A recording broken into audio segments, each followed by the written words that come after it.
ஆகிய இயேசு கிறிஸ்துவ நாமத்தினாலே உங்களை யாவரையும் வாழ்த்தி ஆசீர்வதிக்கிறேன். வருஷத்தினுடைய இறுதியில் வந்திருக்கிறோம். இன்னும் 10 நாட்களிலே நாம் புது வருஷத்துக்குள்ளே பிரவேசிக்க போகிறோம். இந்த 10 நாட்களை கூட கர்த்தர் நமக்கு ஆசீர்வாதமாக மாற்ற முடியும். இந்த வருஷத்தில் இத்தனை நாட்களை நடக்காத காரியம் இந்த 10 நாட்களில் நடப்பித்து காண்பிக்க கர்த்தரால முடியும். ஹல்லேலூயா. கர்த்தருடைய வார்த்தையை நம்ம தியானிப்பதற்கு முன்பாக கண்களை மூடி நம்ம ஜெபம் பண்ணுவோமா? ஹல்லேலூயா, ஹல்லேலூயா. கர்த்தருடைய வார்த்தைக்காக ஒவ்வொருத்தரும் என்னோடு கூட, ஆண்டவரே நீர் பேசுங்கப்பா, நீர் பேசுகிற தெய்வம் என்று எழுதப்பட்டிருக்கிறது. பேசுகிறவர் நீர், உணர்த்துகிறவர் நீர், ஆண்டவரே உருவாக்குகிறவர் நீர், பயன்படுத்துகிறவர் நீர், ஆண்டவரே எங்களை பரிசோதித்து பார்க்கிறவர் நீர், எங்களை பொன்னாக விளங்கச் செய்கிறவர் நீரப்பா.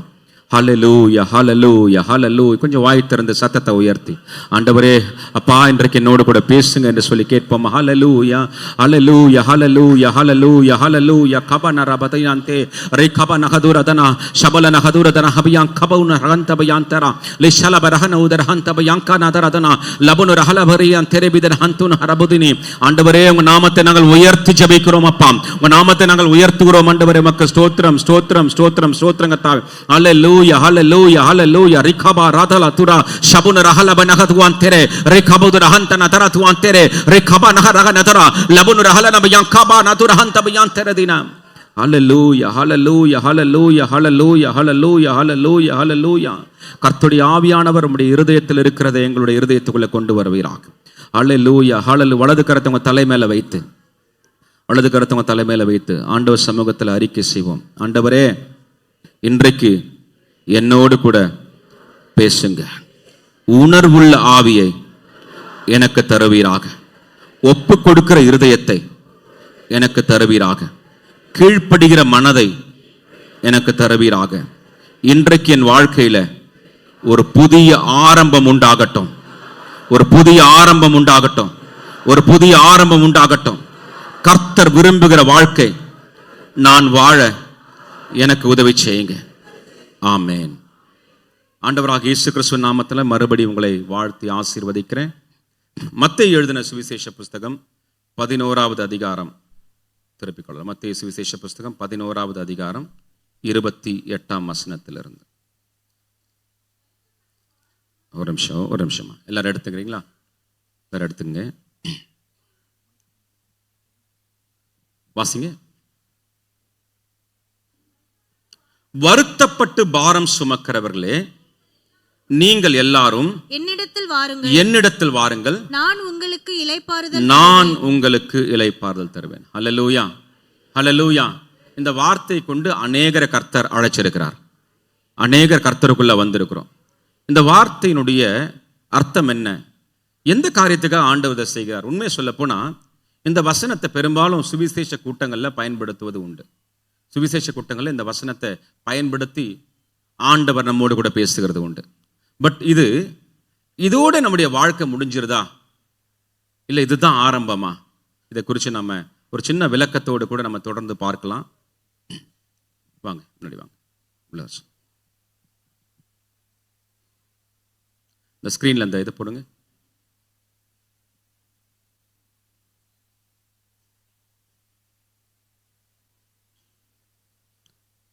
இந்த இமேஜ் ப்ரொஜெக்ட் பண்ணுங்கப்பா.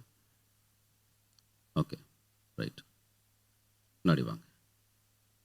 ஓகே,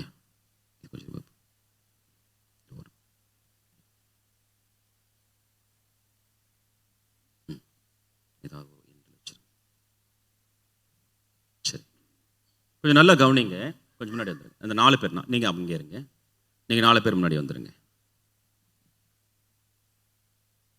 இந்த வசனத்துக்கு என்ன அர்த்தம் அப்படின்னா, ஆண்டவர் நாம இருந்த நிலைமை அந்த வசனத்துல காண்பிக்கிறார். வருத்தப்பட்டு பாரம் சுமந்து கொண்டிருக்கிறவர்களே, வருத்தப்பட்டு பாரம் சுமக்கிறவர்கள் எழுதப்படும் போது என்ன மனதில் வைத்து எழுதப்படுகிறதுனா, சிலர் நம்முடைய வாழ்க்கையில, சிலர்ல எல்லாருமே பாவம் என்கிற பாரத்தை சுமந்து கொண்டிருந்தோம் இல்லைங்களா? எல்லாருமே சாபம் என்கிற பாரத்தை சுமந்து கொண்டிருந்தோம்.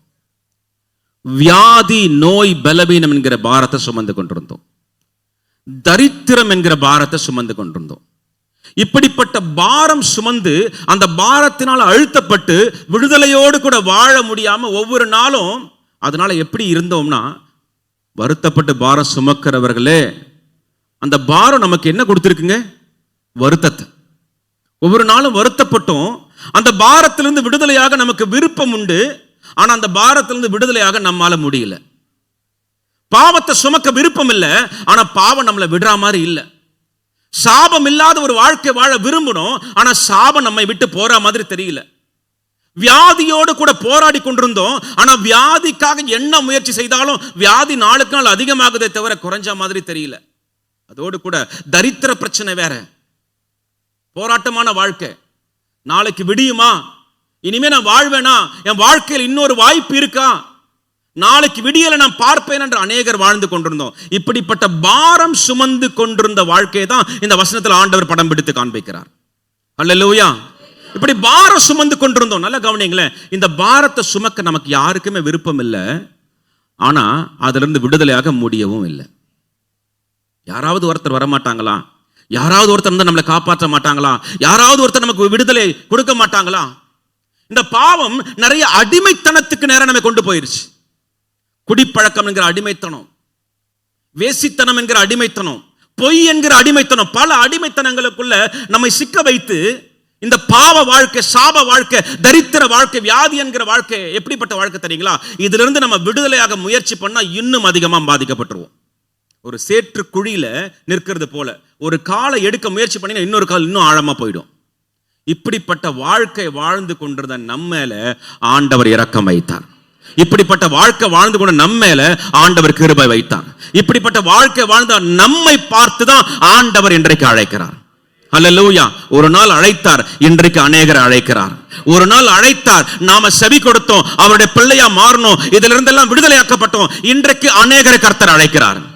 அல்லேலூயா. இப்படிப்பட்டவங்களை பார்த்து ஆண்டவர் அழைக்கிறார். காரணம் என்ன தெரியுங்களா? அவர் ஒருவரால மாத்திரம் தான் நம்மை விடுதலை ஆக்க முடியும். இயேசு கிறிஸ்து ஒருவரால மாத்திரம் தான் ரட்சிப்பு உண்டு. அவர் நாமத்தினால மாத்திரம் தான் விடுதலை நமக்கு தர முடியும். அல்லேலூயா. காரணம் என்ன? இந்த பாவத்தை, சாபத்தை, வியாதியை, தரித்திரத்தை சுமந்தவர் அவர். நமக்கு பதிலாக அவர் சுமந்தபடினால அவரை நம்பியுள்ள கர்த்தர் விடுதலை கொடுக்கிறார். அல்லேலூயா. சோ இப்படி வாழ்ந்து கொண்டிருந்த நம்மை பார்த்து ஆண்டவர் அழைக்கிறார். வருத்தப்பட்டு பாவம் சுமக்கிறவளே, நீங்கள் எல்லோரும் என்னிடத்தில் வாருங்கள், நான் உங்களுக்கு இளைப்பாறுதல் தருவேன். இந்த சத்தம் நம்முடைய காதுகள்ல கேட்குது. இப்ப இங்க இருக்கிற நபர்களை உங்கள ஒருத்தர நினைச்சுங்க, நாம் தான் இந்த இடத்துல நிக்கிறோம்னு நினைச்சுங்க. இப்படிப்பட்ட சத்தம் நம்முடைய காதுகள்ல கேட்குது. இந்த சத்தத்தை கேட்டு இவங்க என்ன பண்றாங்க? திரும்பி பார்க்கறாங்க. திரும்பி பார்க்கறாங்க. ஆண்டவர் அழைக்கிற சத்தம் கேட்குது. இப்ப என்ன பண்ணணும் இவங்க? இவர் என்ன சொல்லி வாக்கு பண்றாரு? என்னிடத்தில் வந்தா இளைப்பாறுதல், அப்படின்னா விடுதலை ஆக்குவேன். இப்ப இந்த பாரத்தை இவங்க சுமந்து கொண்டிருக்காங்க. தலை குனிஞ்சிருங்க. இந்த பாரத்தை இவங்க சுமந்து கொண்டிருக்கிறாங்க. சத்தம் காதுல கேட்டுருச்சு. இந்த பாரத்திலிருந்து இவங்கள விடுதலையாக முடியுமா? அப்ப இதை இறக்கி வச்சுட்டு வர முடியுமா? ஆண்டவர் அழைக்கிறாரு, பாரத்தை விட்டுட்டு. அப்படிதான் இன்றைக்கு சிலர் சொல்றாங்க, ஆண்டவர் அழைக்கும் போது நான் குடிப்பழக்கத்தை விட்ட பிறகு சபைக்கு வரேன், நான் குடிப்பழக்கத்தை விட்ட பிறகு சபைக்கு வரேன், நான் புகைப்பிடிக்கிற பழக்கத்தை விட்ட பிறகு சபைக்கு வரேன், என்கிட்ட ஒரு அந்தரங்க பாவம் இருக்கு, அந்த பாவத்திலிருந்து நான் என்னைக்கு விடுதலை ஆகிறனோ அன்னைக்கு சபைக்கு வரேன்னு சொல்றேன். கொஞ்சம் யோசிச்சு பாருங்க, அந்த பாவம் நம்மை அழுத்தி கொண்டிருக்கிற வரைக்கும் நம்மால விடுதலை ஆகவே முடியாது. அப்ப ஆண்டவர் என்ன சொல்லி அழைக்கிறார்னா, இருக்கிற நிலைமையில அப்படியே வாங்க. அல்லேலூயா. அப்ப இவங்க சத்தத்தை கேட்டாங்க. சத்தத்தை கேட்டவங்க அவர் சொன்ன வார்த்தையை நம்பி அவரிடத்துல வராங்க. அவரிடத்துல வரும்போது ஆண்டவர் என்ன பண்றாருங்க? ஆண்டவர் நம்பி வந்ததுனால இந்த பாரத்திலிருந்து அவர் விடுதலை கொடுக்கிறார்.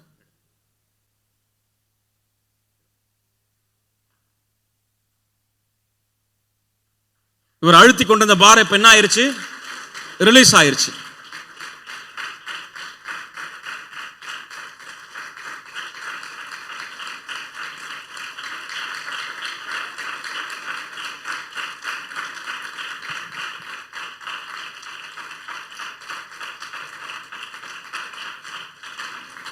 ஆனா ஒரு காரியம் கவனிச்சு பாருங்க. இங்க வாங்க, 4 பேர் மாட்டுவாங்களே, 4 பேர் வாங்க, நீங்க அங்கே இருங்க. இந்த பக்கம் பார்த்து நில்லுங்க. கொஞ்சம் கிட்ட வந்து நல்லா கவனிங்க. நாம பிறந்தது பாவத்துல, வளருவது பாவத்துல, செய்வது பாவம். அதனால நாம இயற்கை எதை நோக்கி போயிட்டு இருந்தோம் தெரியுங்களா? இந்த பக்கம் என்ன இருக்குதுங்க? கொஞ்சம் கொஞ்சமா வாங்க. அப்ப நாம எல்லாருமே நம்மையும் அறியாம, நமக்கே தெரியாம எதை நோக்கி தான் போயிட்டு இருக்கிறோம். ஆண்டவர் மட்டும் நம்மை பார்த்து அழைக்கலன்னா நமக்கு யாரும் நியாய தீர்ப்பு தண்டனை கொடுக்க தேவையில்ல. நம்ம ஏற்கனவே அதை நோக்கி தான் போயிட்டு இருக்கோம். அல்லேலூயா. அப்ப ஒரு நாள் இவங்களை அழைச்சாரு. அழைச்ச உடனே என்ன பண்றாரு? இவங்க என்ன பண்றாங்க? அவரை நம்பி வந்தாங்க. கர்த்தர் விடுதலை கொடுத்துட்டாரு. உங்களுக்கு தெரியுங்களா? இந்த விடுதலையை கர்த்தர் எல்லாருக்கும் தர முடியும். அப்படின்னு என்ன அர்த்தம்? இந்துக்களுக்கும் கர்த்தர் தர முடியும், இஸ்லாமியர்களுக்கும் கர்த்தர் தர முடியும். கடவுள் நம்பிக்கையே இல்லாம கடவுளையே இதுவரைக்கும் நான் வணங்கினதே இல்லை அப்படின்னு சொல்றவங்க கூட ஆண்டவர் வார்த்தை நம்பி வந்தா விடுதலை. ஆனா இது கிறிஸ்தவ வாழ்க்கை அல்ல. சுவிசேஷ கூட்டங்கள் இன்றைக்கு வரைக்கும் அத்தனை பேரையும் கர்த்தர் விடுதலை ஆக்குறார். எத்தனையோ பிசாசுகளை துரத்தி விடுதலை கொடுக்கிறார். எத்தனையோ வியாதிகளை நீக்கி விடுதலை கொடுக்கிறார். எத்தனையோ பேருக்கு அந்த நேரத்தில் இன்ஸ்டன்டா உடனடியாக அற்புதம் நடக்குது. ஆனா விடுதலையை கர்த்தர் கொடுப்பது அவருடைய இரக்கத்தினால, விடுதலையை கர்த்தர் கொடுப்பது அவருடைய கிருபையினால, அவர் நம்ம மேல வச்ச இரக்கத்தினால என்ன பண்றாரு? விடுதலை கொடுத்தார். ஆனா விடுதலை பெற்ற இவர்களுக்கு இப்ப ரெண்டு சாய்ஸ் இருக்கு. ஒன்னு, விருப்பம் போல வாழலாம், இல்லைன்னா ஆண்டவரை பின்பற்றலாம். யோசிச்சு பாருங்க. ஆண்டவர் நினைச்சிருந்தா இவங்களை கட்டாயப்படுத்தி இருக்க முடியும். நீ எனக்கு கீழ்ப்படிஞ்சாதான், நீ என்னை பின்பற்றினாதான் உனக்கு விடுதலை தருவேன் அப்படின்னு சொல்லியிருக்கலாம் இல்லைங்களா? என்ன வேற யாராலும் விடுதலை ஆக்க முடியாது. ஆனா ஆண்டவர் என்ன பண்றது தெரியுங்களா? நம்ம யாரையும் அவரை பின்பற்றும்படி கட்டாயப்படுத்துறதே கிடையாது. விடுதலையை கர்த்தர் இலவசமா கொடுக்கிறாரு. ஆனா பின்பற்றணும்னா நாம தாங்க தீர்மானம் எடுக்கணும். ஹல்லேலூயா. விடுதலை எத்தனையோ பேர் கொடுக்கிறார். நீங்களே பார்த்திருப்பீங்க. கிறிஸ்தவ வாழ்க்கை இத்தனை வருஷமா பார்த்திருப்பீங்க. எத்தனையோ பேர் சபைக்கு வராங்க, எத்தனையோ பேர் நம்ம போய் ஜெபம் பண்றோம், விடுதலை ஆகுறாங்க, சுகமாகறாங்க. ஆனா ரட்சிக்கப்படுறாங்களா? இல்ல. அப்படின்னு என்ன அர்த்தம்? ஆண்டவரால விடுதலை ஆவது ஒரு பகுதி, ஆண்டவரை பின்பற்றுவேன் என்று தீர்மானம் எடுப்பது அடுத்த பகுதி. ஆண்டவரை பின்பற்றணும்னா நம்ம செய்ய வேண்டிய முதல் காரியமே ஞானஸ்நானம் தாங்க. உங்களுக்கு தெரியுங்களா? ஆண்டவரை நீங்க பின்பற்றணும்னா பாவத்திற்கு மரித்து நீதிக்கு பிழைப்பேன். இதுவரைக்கும் என்னுடைய விருப்பம் போல வாழ்ந்தேன், இனிமே கர்த்தருடைய சித்தத்தின்படி வாழ்வேன். இதுவரைக்கும் விக்கிரகங்களை நம்பிக்கொண்டிருந்தேன், இனி உயிருள்ள தெய்வத்தை மட்டும் வணங்குவேன். இதுவரைக்கும் நான் மற்றவங்க சொல்றத, உலகம் சொல்றத, பிசாசு சொல்றதெல்லாம் கேட்டேன், இனி கர்த்தர் சொல்ற வார்த்தையை மட்டும் கேட்பேன். அவரை பின்பற்ற வேதம் என்ன சொல்லுகிறதோ, அவருடைய சத்தியம் என்ன சொல்லுகிறதோ, அந்த சபையில என்ன போதிக்கப்படுகிறதோ அதை நான் கேட்டு கீழ்ப்படிவேன் அப்படின்னு தீர்மானம் எடுத்தா அதனுடைய முதல் ஸ்டெப் ஞானஸ்தானம் தான். ஹல்லேலூயா. இந்த ஞானஸ்தானம் தான் கிறிஸ்தவ வாழ்க்கையுடைய ஃபர்ஸ்ட் ஸ்டெப். உங்களுக்கு தெரியுங்களா? நீங்க நினைக்கலாம், நான் தான் சபைக்கு வரனே, நான் தான் கர்த்தரை வணங்குறேனே, நான் தான் காணிக்க கொடுக்கிறேனே. ஹல்லேலூயா. இதை காட்டிலும் கர்த்தர் எதிர்பார்க்கிறது அவருடைய வசனத்துக்கு கீழ்ப்படிந்து பாவத்தை விட்டு விலகி தேவனோடு ஐக்கியப்படும்படி, பாவத்திற்கு மரித்து அடக்கம் பண்ணப்படுவதற்கு அடையாளமாக ஞானஸ்தானம் எடுப்பதை கர்த்தர் விரும்புகிறார். ஹல்லேலூயா, ஹல்லேலூயா. நாம ஆலயத்துக்குள்ள இருக்கலாம், ஆனா ஆண்டவருக்குள்ள இருக்கிறோமான்றது சந்தேகம்தான். நாம சபைக்குள்ள இருக்கலாம், ஆனா ரட்சிக்கப்பட்டிருக்கிறோமா என்பது சந்தேகம்தான். ஹல்லேலூயா. ஏன்னா நாம செய்ய வேண்டிய முதல் காரியம் என்னதாங்க? ஞானஸ்நானம். இந்த காரியம் புரியுதுங்களா? அப்ப இவங்க பாருங்க, இப்ப நல்லா கவனிங்க. இந்த 4 பேர் இப்ப விடுதலை ஆயிட்டாங்க. 4 பேர் விடுதலை ஆயிட்டாங்க. இப்ப இவங்க இஷ்டம் போல என்ன பண்ணலாம்? வாழலாம். முன்னாடி இஷ்டம் போல வாழ முடியுமா? முடியாது. ஏன்னா பாவம், சாபம், தரித்திரம், வியாதி இவங்களை அழுத்தி கொண்டிருந்தது. விடுதலையோடு வாழ முடியல, சுதந்திரமா வாழ முடியல. இப்ப விடுதலை ஆயிட்டாங்க, விருப்பம் போல வாழலாம். ஆனா இவங்க மனப்பூர்வமா, யாருடைய கட்டாயத்தின் பேர்ல இல்லாம மனப்பூர்வமா ஆண்டவரை பின்பற்றணும்னு தீர்மானம் எடுத்தா செய்யலாம். இப்ப ஆண்டவரை பின்பற்றினா எப்படி திரும்புங்க? இப்ப ஆண்டவரை பின்பற்றி 4 பேர் தீர்மானம் எடுத்துட்டாங்க. என்ன பண்ணுவாங்க? அவளுக்கு 2 பேர் கை பிடிச்சுங்க, இந்த பக்கம் 2 பேர். இப்ப இவங்க என்ன பண்ணிட்டாங்க? விடுதலை ஆகின ஆண்டவருக்கு பிரியமா நான் வாழ்வேன், என்னை விடுவித்த ஆண்டவரை நான் பின்பற்றி வாழ்வேன். என்னை காப்பாற்றினவருக்கு கடைசி வரைக்கும் நான் உண்மையா இருப்பேன். அவர் நடத்துற பாதையில நடத்தி செல்வேன்னு அவருடைய கையை பிடிச்சிட்டாங்க. அல்லேலூயா. இப்ப நல்லா கவனிங்க, இதுவரைக்கும் இவங்க எதை நோக்கி போயிட்டு இருந்தாங்க? இந்த 4 பேர் எதை நோக்கி போயிட்டு இருந்தாங்க? இப்ப ஆண்டவரை பிடிச்சதுனால கொஞ்சம் கொஞ்சமா போங்க. இப்ப ஆண்டவர் எதை நோக்கி கொண்டு போயிட்டு இருக்காரு பாருங்க. வாங்க பிரதர். ஆண்டவர் எதை நோக்கி கொண்டு போயிட்டு இருக்காரு? பரலோகத்தை நோக்கி கொண்டு போயிட்டு இருக்கிறாருங்க. ஹல்லேலூயா, ஹல்லேலூயா. இந்த காரியத்தை ஞாபகம் வச்சுங்க. நம்ம விடுதலை ஆயிட்டோன்றதுனால நாமே பரலோகத்தை போய் சேர முடியாது. கர்த்தர் தான் நம்மளை அழைத்து செல்லணும். அழைத்து செல்லத்தான் அவர் வருகிறார். பூமியில் இருக்கிற வரைக்கும் ஆவியானவர் நம்மை அழைத்து செல்கிறார். பரிசுத்த ஆவியானவர் நம்மை நடத்தி செல்லுகிறார். அவர் வரும்பொழுது அவர் நம்மை அழைத்து செல்லுவார். நடத்தி செல்ல ஆவியானவர், அழைத்து செல்ல ஆண்டவர் வரப்போகிறார். அல்லேலூயா. நம்மை நடத்தி செல்ல ஆவியானவர் பூமியில விடப்பட்டிருக்கிறார், நமக்குள்ளே வாசம் பண்ணி கொண்டிருக்கிறார். ஆனா அவர் அழைத்து செல்ல ஆண்டவரே நம்மோடு கூட வரப்போகிறார். அல்லேலூயா. கவனிச்சீங்களா? அப்ப ஆண்டவரை பின்பற்றுவது என்பது நாம் எடுக்கிற தீர்மானத்தினால. கவனிச்சீங்களா? அல்லேலூயா. ஒரு சுவிசேஷ கூட்டம் நடக்குது, ஒரு சுகமளிக்கும் கூட்டம் நடக்குது, ஒரு நற்செய்தி கூட்டம் நடக்குது. தற்செயலா போய் அங்க நிக்கிறவரை கூட கர்த்தர் தொட்டு விடுதலை ஆக்குறார். அந்த பக்கம் வேடிக்கை பார்க்க வந்தவர் கூட ஆண்டவர் தொட்டு விடுதலை ஆக்குறார். சென்னையில பல்லாவரம் என்கிற ஒரு பகுதியில ஒரு நபர், நல்ல வசதியான குடும்பத்தை சேர்ந்த நபர், மாந்திரிகத்தினால பாதிக்கப்பட்டு பைத்தியம் பிடிக்கிற அளவுக்கு ஏவல் செஞ்சு விட்டுட்டாங்க. குப்பை தொட்டிகளை போடுறத எடுத்து சாப்பிட்டுட்டு அவர் யாருன்றதை மறந்து கிழிந்து போன ஆடையோட ரோட்ல அலைஞ்சிட்டு இருந்தார். நல்ல குடும்பத்துல பிறந்தவர். ஒரு நபர் அப்படி பண்ணிட்டாங்க. அவர் தான் அந்த சொத்துக்கு வாரிசு. அப்படி பண்ணிட்டாங்க. யாருமே அவரை சேர்த்துக் கொள்ளல. அவருக்கும் சுயநினைவு இல்லை, எங்க இருக்கிறோன்னு தெரியல. ஆடை இல்லாம சுத்திட்டு இருந்திருக்காரு. எச்சையிலேயே பொறுக்கி சாப்பிட்டு இருக்கிறார். இப்படிப்பட்ட நபர் ஒரு நாள் தற்செயல ஒரு சபை ஓரமா ஒரு ஆலயத்தில் ஆராதனை நடந்து கொண்டிருக்கு, அந்த பக்கமா நடந்து போயிட்டு இருக்கிறார்.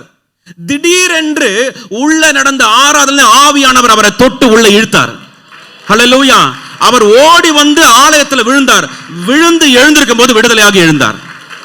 ஹல்லேலூயா. அவருடைய விருப்பத்தினால ஆண்டவர் விடுதலையாக்கினாரா? இல்லங்க, கர்த்தருடைய விடுதலையா, கர்த்தருடைய விருப்பத்தினால. அப்ப நம்மை விடுதலையாக்குவதற்கு நம்முடைய விருப்பம் தேவையில்லை, ஆனா அவரை பின்பற்றணும்னா நம்முடைய விருப்பம் தேவை. அல்லேலூயா.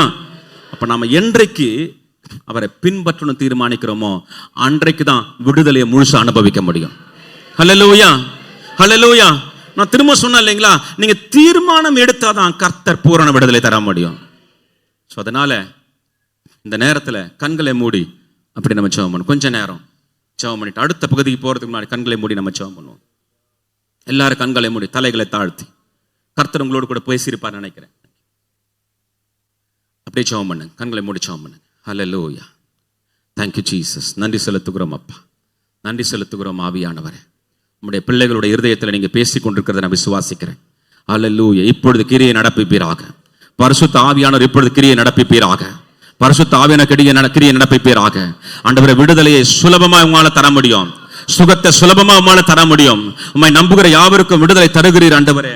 Hallelujah, hallelujah, hallelujah, hallelujah, hallelujah, hallelujah, hallelujah. Rabatuna harabana kaduna, rikabadura hantab yantere, lebaruna hatarantala baraha narabatiyan kabarana kadura, lebalana hadura hantab yantere diladara, shabuluna hadura yantere bina hantaratuna, rikabarana taratula harabula hadiyantere bedina hantuna. Hallelujah, hallelujah, hallelujah, hallelujah, hallelujah. ஆண்டவரே, நம்முடைய பிள்ளைகளோடு கூட பேசுவீராக. சத்தியத்தை கொண்டு கர்த்தருடைய ஆவியானவர் உங்களோடு கூட பேசி இருக்கிறார். ஒருவேளை எத்தனையோ முறை ஆண்டவர் உங்களோடு கூட பேசியும் கூட நான் அவரை நம்புறேன், ஆனா இதுவரைக்கும் நான் பின்பற்ற தீர்மானம் எடுக்கல, அவரை பின்பற்றி செல்ல நான் தீர்மானம் எடுக்கல. அருமையான சகோதரனே, there is a danger. அவரை பின்பற்ற நீங்க தீர்மானம் எடுக்கலன்னா இன்னமும் நீங்க நரகத்தை நோக்கி தான் போய் கொண்டிருக்கிறீங்க. அருமையான தேவ பிள்ளைய, ஒரு காரியத்தை நான் உங்களுக்கு எச்சரிப்பா சொல்ல விரும்புறேன். ஞானஸ்நானம் எடுப்பது ஒரு சடங்கு அல்ல, ஒரு சம்பிரதாயம் அல்ல. நாம் கீழ்ப்படிதலை காண்பிக்கிற ஒரு வழி. அவரை அவரை தான் நான் பின்பற்றுகிறேன், அவரை பின்பற்றி வாழ்வேன் என்று நாம எடுக்கிற முடிவுக்கு ஒரு வழிதான் ஞானஸ்நானம். இதை எவ்வளவு நாள் தாமதப்படுத்தலாம் தெரியுங்களா?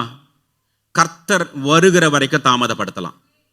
ஆனா எப்பொழுது கர்த்தர் வருவார் என்று யாருக்குமே தெரியாது. பிரசங்கம் பண்ணி கொண்டிருக்கிற இந்த வேலையில கர்த்தர் வந்தா அவர் யாரெல்லாம் கீழ்ப்படுகிறார்களோ அவர்களை அழைத்து கொண்டு சென்று விடுவார். இரண்டாவது, நம்முடைய மரணம் நடக்கிற வரைக்கும் நம்ம தாமதப்படுத்தலாம். அதுவும் எப்ப நடக்கும் நமக்கு தெரியாது. எப்பொழுது வேணாலும் மரணம் சம்பவிக்கலாம். எந்த நேரத்தில் வேண்டாலும் வாழ்க்கை முடியலாம். அருமையான தேவப்பிள்ளை, இன்றைக்கு கர்த்தர் உன்னோடு கூட பேசுகிறார். கர்த்தர் உன்னோடு கூட பேசுகிறார். எத்தனையோ நாட்கள், எத்தனையோ வருஷங்களா நீங்க தாமதம் பண்ணிருக்கலாம். இன்றைக்கு ஒரு உறுதியான தீர்மானம் எடுங்க. இவர்தான் தெய்வம் என்று அறிந்து கொண்டீங்க. இவர் பரலோகத்துக்கு நேராய், நித்திய ஜீவனுக்கு நேராய் நம்மை நடத்தி செல்வார் என்பதை அறிந்து கொண்டீங்க. இவர் என்னுடைய வாழ்க்கையை சரி செய்வார் என்பதை அறிந்து கொண்டீங்க. இவர் என்னை விடுதலையாக்க முடியும் என்பதை அறிந்து கொண்டீங்க. இவர் எனக்கு சமாதானம் தர முடியும் என்பதை அறிந்து கொண்டீங்களே. நம்புகிற நீங்க ஒரு ஸ்டெப், அடுத்த ஸ்டெப்புக்கு வாங்க. அவருடைய நாமத்தை மகிமைப்படுத்தும்படியாக அவருடைய வார்த்தைக்கு கீழ்ப்படிந்து இன்றைக்கு எல்லாரும் கண்களை மூடி தலைகளை தாழ்த்துறீங்க. இன்றைக்கு ஒரு வாய்ப்பு, இந்த வருஷத்தினுடைய இறுதியில கர்த்தருடைய ஆவியான மறுபடியும் உங்களுக்கு வாய்ப்பு கொடுக்கிறார். மறுபடியும் உங்களுக்கு வாய்ப்பு கொடுக்கிறார். ஒருவேளை இதுவரைக்கும் கிடைச்ச வாய்ப்பெல்லாம் நான் தவற விட்டுட்டேன். ஆனா இன்றைக்கு நான் தீர்மானம், கர்த்தரனோடு கூட பேசினார், சீக்கிரத்துல ஞானஸ்தானம் பெற்றுக்கொள்ள நான் தீர்மானம் எடுக்கிறேன். வலது கரத்தை உயர்த்துங்க. ஞானஸ்தானம் பெற்றுக்கொள்ள தீர்மானம் எடுக்கிற நல்ல வலது கரத்தை உயர்த்துங்க. இதுவரைக்கும் கிடைச்ச வாய்ப்பெல்லாம் நான் மிஸ் பண்ணிட்டேங்க. ஆனா நான் இன்னைக்கு உறுதியா தீர்மானம் எடுக்கிறேன். நாட்கள் கொடிதா இருக்கிறது, காலம் சமீபமா இருக்கிறது, நாட்கள் பொல்லாதவைகளா இருக்கிறது. எப்ப வேணாலும் உலகத்தின் முடிவு சம்பவிக்கலாம். எப்பொழுது வேண்டுமானாலும் கர்த்தர் வந்து அவருடைய சபையை அழைத்து கொண்டு சென்று விடலாம். எப்பொழுது வேண்டுமானாலும் மரணம் சம்பவிக்கலாம். அதனால ஒரு உறுதியான தீர்மானம். யாரெல்லாம் தீர்மானம் எடுக்கிறீங்களோ வலது கரத்தை நல்லா உயர்த்துங்க. அப்படியே எழுந்து நில்லுங்க. இருக்கிற இடத்துல எழுந்து நில்லுங்க. எல்லாரும் கண்களை மூடி, யாரும் சுற்றி பார்க்காதீங்க. யாரையும் பார்க்கறதுக்கு கர்த்தர் நம்மளை அழைக்கல. கர்த்தரை பார்க்கறதுக்காக நம்ம அழைச்சிருக்கிறோம். நம்மளை கர்த்தர் அழைச்சிருக்கிறார். ஹல்லேலூயா ஹல்லேலூயா ஹல்லேலூயா ஷபலன பதரா ரபுன ரஹதரந்துரப யாக்கரன குதுனா ஹல்லேலூயா. நாளைக்கே ஞானஸ்தானம் எடுங்க நான் சொல்லலைங்க. ஆனா ஞானஸ்தானம் எடுக்க தீர்மானத்தை இன்னைக்கு எடுத்துருங்க. ஹல்லேலூயா. ஞானஸ்தானம் எடுக்கிறது தீர்மானம் எடுத்துருங்க. காலதாமதம் பண்ணாதீங்க, காலதாமதம் பண்ணாதீங்க. காலம் கொடிதா இருக்கிற. ஹல்லேலூயா ஷபரன பதரா துவா ரிகபனா துரஹன் தலப யாந்தரபதின ஹல்லேலூயா ஹல்லேலூயா. தீர்மானம் எடுத்து ஞானஸ்தானம் சீக்கிரத்தில் பெற்றுக்கொள்வேன். தீர்மானம் எடுத்து மறுபடி சொல்றேன், நீங்க இருக்கிற இடத்துல எழுந்து நிற்கலாம். Hallelujah. Thank you, Jesus. Thank you, Lord. Thank you, Lord. Thank you, Lord. Thank you, Lord. Thank you, Lord. Hallelujah. Hallelujah. Rabana rabatana shabuna rabatana rabuna kadine rikabala nahadura tanantara biyan kabala nakadura shabala rabana hadura antara biyan kabarine libadagana tarantula taraduan tarabiya மனம் திரும்புகிற ஒரே ஒரு பாவி நிமித்தம் பரலோகத்தில் மிகுந்த சந்தோஷம் உண்டாயிருக்கும் என்று எழுதப்பட்டிருக்கிறது. இன்றைக்கு பரலோகம் களி கூறுகிறபடினால ஸ்தோத்திர தகப்பனே. இன்றைக்கு இருதயத்தில் கர்த்தர் பேசினதற்கு கீழ்ப்படிந்த அந்த பிள்ளைகள் மேல கர்த்தருடைய கிருபை அருளப்படுவதாக, கர்த்தருடைய கிருபை அருளப்படுவதாக, கர்த்தருடைய கிருபை அருளப்படுவதாக. ராஜாவே, இவர்கள் ஞானஸ்தானம் பெற்று பாவ மன்னிப்படைந்து ஆண்டவரே பாவங்கள் போக கழுவப்பட்டு கர்த்தருடைய பிள்ளைகளாய் மாறும்படி கர்த்தர் அனுகிரகம் செய்யுங்க, ஆசீர்வதிங்க. இயேசு கிறிஸ்துவின் நாமத்தில் பிதாவே, ஆமென். உட்கார்ந்து கொள்ளலாம். அப்ப இந்த ஞானஸ்தானம் பெறுவது என்பது கிறிஸ்தவ வாழ்க்கையினுடைய ஃபர்ஸ்ட் ஸ்டெப், முதல் படி. இதுதான் ஆரம்பமே. ஞானஸ்தானமே எல்லாமே முடிஞ்சிருச்சு நினைச்சிடாதீங்க. ஞானஸ்தானம் தான் ஆரம்பம். அதுக்கப்புறம் தான் கிறிஸ்தவ வாழ்க்கையில் உண்மையிலே ஆரம்பிக்குது. இந்த கிறிஸ்தவ வாழ்க்கையில ஆண்டவர் நமக்கு 6 விதமான அனுபவங்களை கொடுக்க விரும்புகிறார். 6 விதமான அனுபவங்கள். ஏசாயா தீர்க்கதரிசன புஸ்தகம் 6ஆம் அதிகாரத்தை எடுத்துக்கொள்ளலாம். ஏசாயா தீர்க்கதரிசன புஸ்தகம் 6ஆம் அதிகாரம். இந்த இமேஜ் மாத்திரம். ஏசாயா தீர்க்கதரிசன புஸ்தகம் 6ஆம் அதிகாரம் முதல் வசனத்திலிருந்து 8ஆம் வசனம் வரைக்கும். உசியா ராஜா மரணம் அடைந்த வருஷத்தில் ஆண்டவர் உயரமும் உன்னதமுமான சிங்காசனத்தின் மேல் வீற்றிருக்க கண்டேன். அவருடைய வஸ்திர தொங்கலால் தேவாலயம் நிறைந்திருந்தது. ஹல்லேலூயா. அவருடைய வஸ்திர தொங்கலால் தேவாலயம் நிறைந்திருந்தது.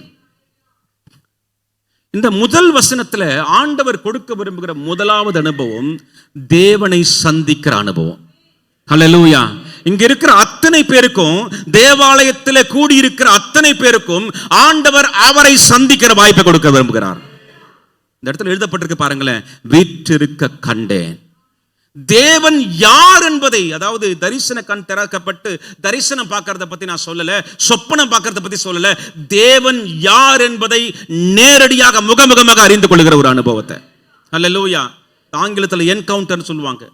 அந்த டிவைன் என்கவுண்டர் எத்தனையோ பேருடைய வாழ்க்கையை மாத்தி இருக்கு. வேத புஸ்தகத்துல அப்போஸ்தலனாகிய பவுல் என்பவரை பற்றி நீங்க வாசிக்கலாம். இந்த பவுல் என்கிற மனுஷன், அதற்கு முன்னாடி பேர் சவுல். இந்த சவுலா இருந்த நபர் கிறிஸ்தவ மார்க்கத்தை அழிக்க துடித்துக் கொண்டிருந்தார். கிறிஸ்தவர்களை கொலை செய்கிறவர், கிறிஸ்தவர்களை இழுத்து கொண்டு போய் சிறைச்சாலையில தள்ளுகிறவர், கிறிஸ்தவர்களுக்கு விரோதமாய் துடித்தவர், மத வைராக்கியம், பக்தி வைராக்கியம் இருந்தவர், ஒரு பரிசேயனா இருந்தவர். ஆனா இந்த சவுலை கர்த்தர் முன் குறித்து வைத்திருந்தார். ஹல்லேலூயா. கிறிஸ்தவர்களை கொலை செய்ய, அவர்களை பிடித்து இழுத்து கொண்டு வருவதற்கு தமஸ்கு என்கிற ஒரு பட்டணத்திற்கு போகும் பொழுது ஆண்டவர் அவரை சந்தித்தாருங்க. ஆண்டவர் சந்தித்தார். ஆண்டவருடைய சந்திப்பு அவரை தலைகீழாய் மாற்றினது. ஆண்டவர் பேசுகிறார், சவுலே சவுலே, நீ ஏன் என்னை துன்பப்படுத்துகிறாய்? இந்த சத்தத்தை கேட்ட உடனே அவர் நடுக்கம், உள்ளுக்குள்ள நடுக்கும். பேசின சத்தத்துல நான் கர்த்தர் பேசுகிறேன் ஆண்டவர் சொல்லல, இயேசு பேசுகிறேன் அப்படின்னு ஆண்டவர் சொல்லல, ஆண்டவர் பேசுகிறேன்னு சொல்லல, தெய்வம் பேசுகிறேன்னு சொல்லல, யெகோவா எல்ஷடா ஏலோகிம் பேசுகிறேன்னு சொல்லவே இல்லை. சவுலே சவுலே, நீ ஏன் என்னை துன்பப்படுத்துகிறாய்? ஆனா அதை கேட்ட சவுல் சொன்னார், ஆண்டவரே நீர் யார் என்று. பேசுகிறது ஆண்டவர் என்பதை இவரால் அறிய முடியுது. அருமையான தேவ பிள்ளைகளே, நாம ஆண்டவரை அறியாம இருந்தாலும் ஆண்டவரால தான் படைக்கப்பட்டிருக்கிறோம். அதனால கர்த்தர் நம்மை சந்தித்தா இது கர்த்தர் தான் என்கிற உறுதி நமக்குள்ள நிச்சயமா ஏற்படும். ஏன்னா அவருடைய ஆவியை தான் நமக்குள்ள அவர் ஊதி இருக்கிறார். அவரால் ஈஸியா ஐடென்டிஃபை பண்ண முடியும். கர்த்தரை சந்திக்கிற அனுபவம். சந்திச்ச உடனே இந்த சவுல் எப்படி தெரியுங்களா மாறுறாரு? கிறிஸ்தவர்களை அழிக்க போன இவர் சொல்றாரு, ஆண்டவரே நான் என்ன செய்ய சித்தமா இருக்கிறேன். வாழ்க்கை தலைகீழான மாற்றம், தலைகீழான ஒரு மாற்றங்க என்னுடைய வாழ்க்கையில் நடந்துச்சு. 2001 வருஷம், 2001 வருஷம் இன்னமும் ஞாபகம் இருக்கு அந்த சம்பவம். ஒரு பாஸ்தரை அடிக்கிறதுக்காக நானும் இன்னொரு நபரும் போனோம். 2001 மாதம் ஏப்ரல் மாதம். அது ஒரு பாஸ்தரை அடிக்கிறதுக்காக. எதுக்காக அடிக்கிறதுக்கு? அவரை இந்துவா மாத்துறதுக்காக போனோம். நானும் என்னோட சகோதரர், என்னுடைய பேர் பழைய பேர் ஜெயச்சந்திரன், என்னுடைய நண்பருடைய பழைய பேர் முருகன், 2 விக்கிரகங்களும் போனோம். இந்த பாஸ்டர் வீட்டுக்கு போயிட்டு அவரை இந்துவா மாத்தி அவருக்கு ஒரு ஞானஸ்தானம் கொடுக்கணும்னு நினைச்சிட்டு போனோம். ஞானஸ்தானம் தெரியாது, அவர் எப்படியாவது முக்கணும். அவர் என்ன பண்ண, பழையபடி இந்துவா மாத்தணும், தேவைப்பட்டு அடிக்கணும். ஏன்னா அதுதான் பொழப்பா இருந்துச்சு. அப்போ 2 பேரும் அவங்க வீட்டுக்கு போயிட்டோம். காலையில் 10 மணிக்கு நுழையிறோம். நிறைய ஆர்கியூமெண்ட், நிறைய வாக்குவாதம். ஆனா நாங்க பிளான் பண்ணி அந்த நாளில் போல கர்த்தர் பிளான் பண்ணி எடுத்துட்டு போயிருக்கிறாரு. நான் காலையில 10 மணிக்கு நானும் ஜெயச்சந்திரனும் முருகனும் உள்ள போனோம். ஈவினிங் 4 மணிக்கு மேஷாக் மாற்றினா வெளியே வரும். என்றைக்கு நான் அவரை மாற்ற போனனோ அன்றைக்கு தான் கர்த்தர் என்ன மாற்றினார். ஒரு கிறிஸ்தவ போதகரை இந்துவா மாற்ற நான் போனேன். ஆனா அன்றைக்கு என்னை கிறிஸ்தவனாக அவருடைய பிள்ளைய கர்த்தர் மாற்றினார். ஹல்லேலூயா. அது வரைக்கும் எனக்கு நிறைய ஆசைகள் இருந்துச்சு, எனக்கு நிறைய குறிக்கோள்கள் இருந்துச்சு, எனக்கு நிறைய லட்சியங்கள் இருந்துச்சு. இதெல்லாம் அடையணும், இங்கெல்லாம் போகணும், இங்கெல்லாம் செட்டில் ஆகணும்னு. ஆனா அதையெல்லாம் ஆண்டவர் அப்படியே தலைகீழா மாத்திட்டார். ரட்சிக்கப்பட்டது ஈவினிங் 4 மணிக்கு. அவரை மாத்த போனா நான் மாறி வெளியே வந்தேன். 10 மணிக்கு போனேன், 4 மணிக்கு நான் கர்த்தருக்கு ஒப்பு கொடுத்தேன். அவர் தான் தெய்வம் என்று ஏற்றுக்கொள்ளுகிறேன். எனக்கு சுவிசேஷம் அறிவிச்ச பாஸ்டர் கடைசி வரைக்கும் பைபிள் எடுக்கவே இல்லை. பைபிளே எடுக்காம, பைபிள் வசனத்தையே சொல்லாம என்னுடைய வாயிலேயே இயேசுதான் தெய்வம் என்று வர வச்சார் கர்த்தர். அல்லேலூயா. அது எப்படி இன்னொரு நாள் நான் சொல்றேன் எப்படி நடந்துச்சு. அந்த 4 மணிக்கு என்னுடைய வாழ்க்கையை நான் ஒப்பு கொடுத்த, சரண்டர் பண்ண கர்த்தருக்கு. என்னோட நண்பர் சரண்டர் பண்ணார். முருகன் என்னவா மாறிட்டாரு? மார்ட்டினா மாறிட்டார். ஜெயச்சந்திரன் என்னவா மாறிட்டாரு? இப்ப யாராவது சொன்னாதான் என் பேர் எனக்கு ஞாபகத்துக்கு வரும். மேஷாக்கா மாறிட்டார். ஸோ அதுக்கப்புறம் என் வாழ்க்கை தலைகீழான மாற்றம். 4 மணிக்கு நான் ரட்சிக்கப்பட்டேன். 6 மணி வரைக்கும் அங்கதான் இருக்கிறேன், அந்த இடத்த விட்டு நான் போகல. 6 மணிக்கு எங்க பாஸ்டர் சொன்னாரு, ஒரு வீட்டுக்கு ஜெபம் பண்ண போறேன், வரீங்களா? நானும் என்னோட நண்பரும் திரும்பி பார்த்தோம். சும்மா தானே இருக்கிறோம், போறோம் அந்த வீட்டுக்கு.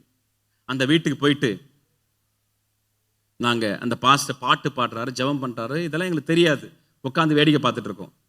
என்னை பார்த்து மேஷாக்குன்னு கூப்பிட்டார். நான் சுத்தி பார்த்தேன், யாரை கூப்பிடுறாரு? உன்னதான்ப்பா, இப்பதானே பேர் வச்சோம். உண்மையை சொல்ல போனா 3 பேர் அவரை அட்டாக் பண்றதுக்காக போனோம், பிளான் பண்ணோம். 2 பேர் தான் போனோம். அந்த 3 பேருக்கு எங்க பாஸ்டர் விசுவாசத்துல பேர் வச்சுட்டாரு, சாத்ராக் மேஷாக் ஆபேத்நேகோன்னு. என்கிட்ட சொன்னார், சாட்சி சொன்னார், 3 பேர் வச்சிருக்கேன். நான் சொன்னேன், மேஷாக் பேர் நல்லா இருக்கு, அதை கொடுத்துருங்க பாஸ்டர். இந்த மேஷாக் பேர் வச்சது யாருங்க? பாஸ்டர், நான் தான். எனக்கு பிடிச்ச பேருன்னு எடுத்துக்கிட்டேன். ஆனா அந்த பேரை ஒரு நாளுக்கு முன்னாடி அவர் வச்சுட்டார். அல்லேலூயா. அப்ப மத்த 2 பேர் எங்கன்னு கேட்கல, இருக்கிறாங்க. சாத்ராக்னு ஒருத்தர் இருக்கிறாரு, ஆபேத்நேகோ. சாத்ராக் என்றவர் சென்னையில தாம்பரம் பக்கத்தில் இருக்காரு, ஆபேத்நேகோ என்றவர் சிதம்பரம் பக்கத்தில் இருக்கிறாரு. கர்த்தர் எங்க வாழ்க்கையை மாத்தின. 6 மணிக்கு அவரோடு கூட ஜெப கூட்டம்னா என்னன்னே தெரியாம ஜெப கூட்டத்துக்கு உள்ள போறோம். அப்ப என்ன கூப்பிட்டாரு, மேஷாக் வாங்க அப்படின்னாரு. யாரை கூப்பிடுறாரு பார்த்தா நான் தான் வந்துட்டேன். சாட்சி சொல்லுப்பான்னு சொன்னார். எனக்கு சாட்சி சொல்றதுன்னா என்னன்னு தெரியாது, கோர்ட் தான் தெரியும். கோர்ட்ல எப்படி சாட்சி, கணம் கோர்ட்டார் அவர்களே சொல்லுவாங்க, அப்படி என்னன்னே தெரியாது. சாட்சி சொல்ல என்ன பாஸ்டர் சொல்லணும், என்ன ஐயா தான் கூட, என்ன ஐயா சொல்லணும், நீ எப்படி ரட்சிக்கப்பட்டன்னு புரியல எனக்கு, எப்படி ஆண்டவர் உன்னை தொட்டாத சொல்லுன்னு.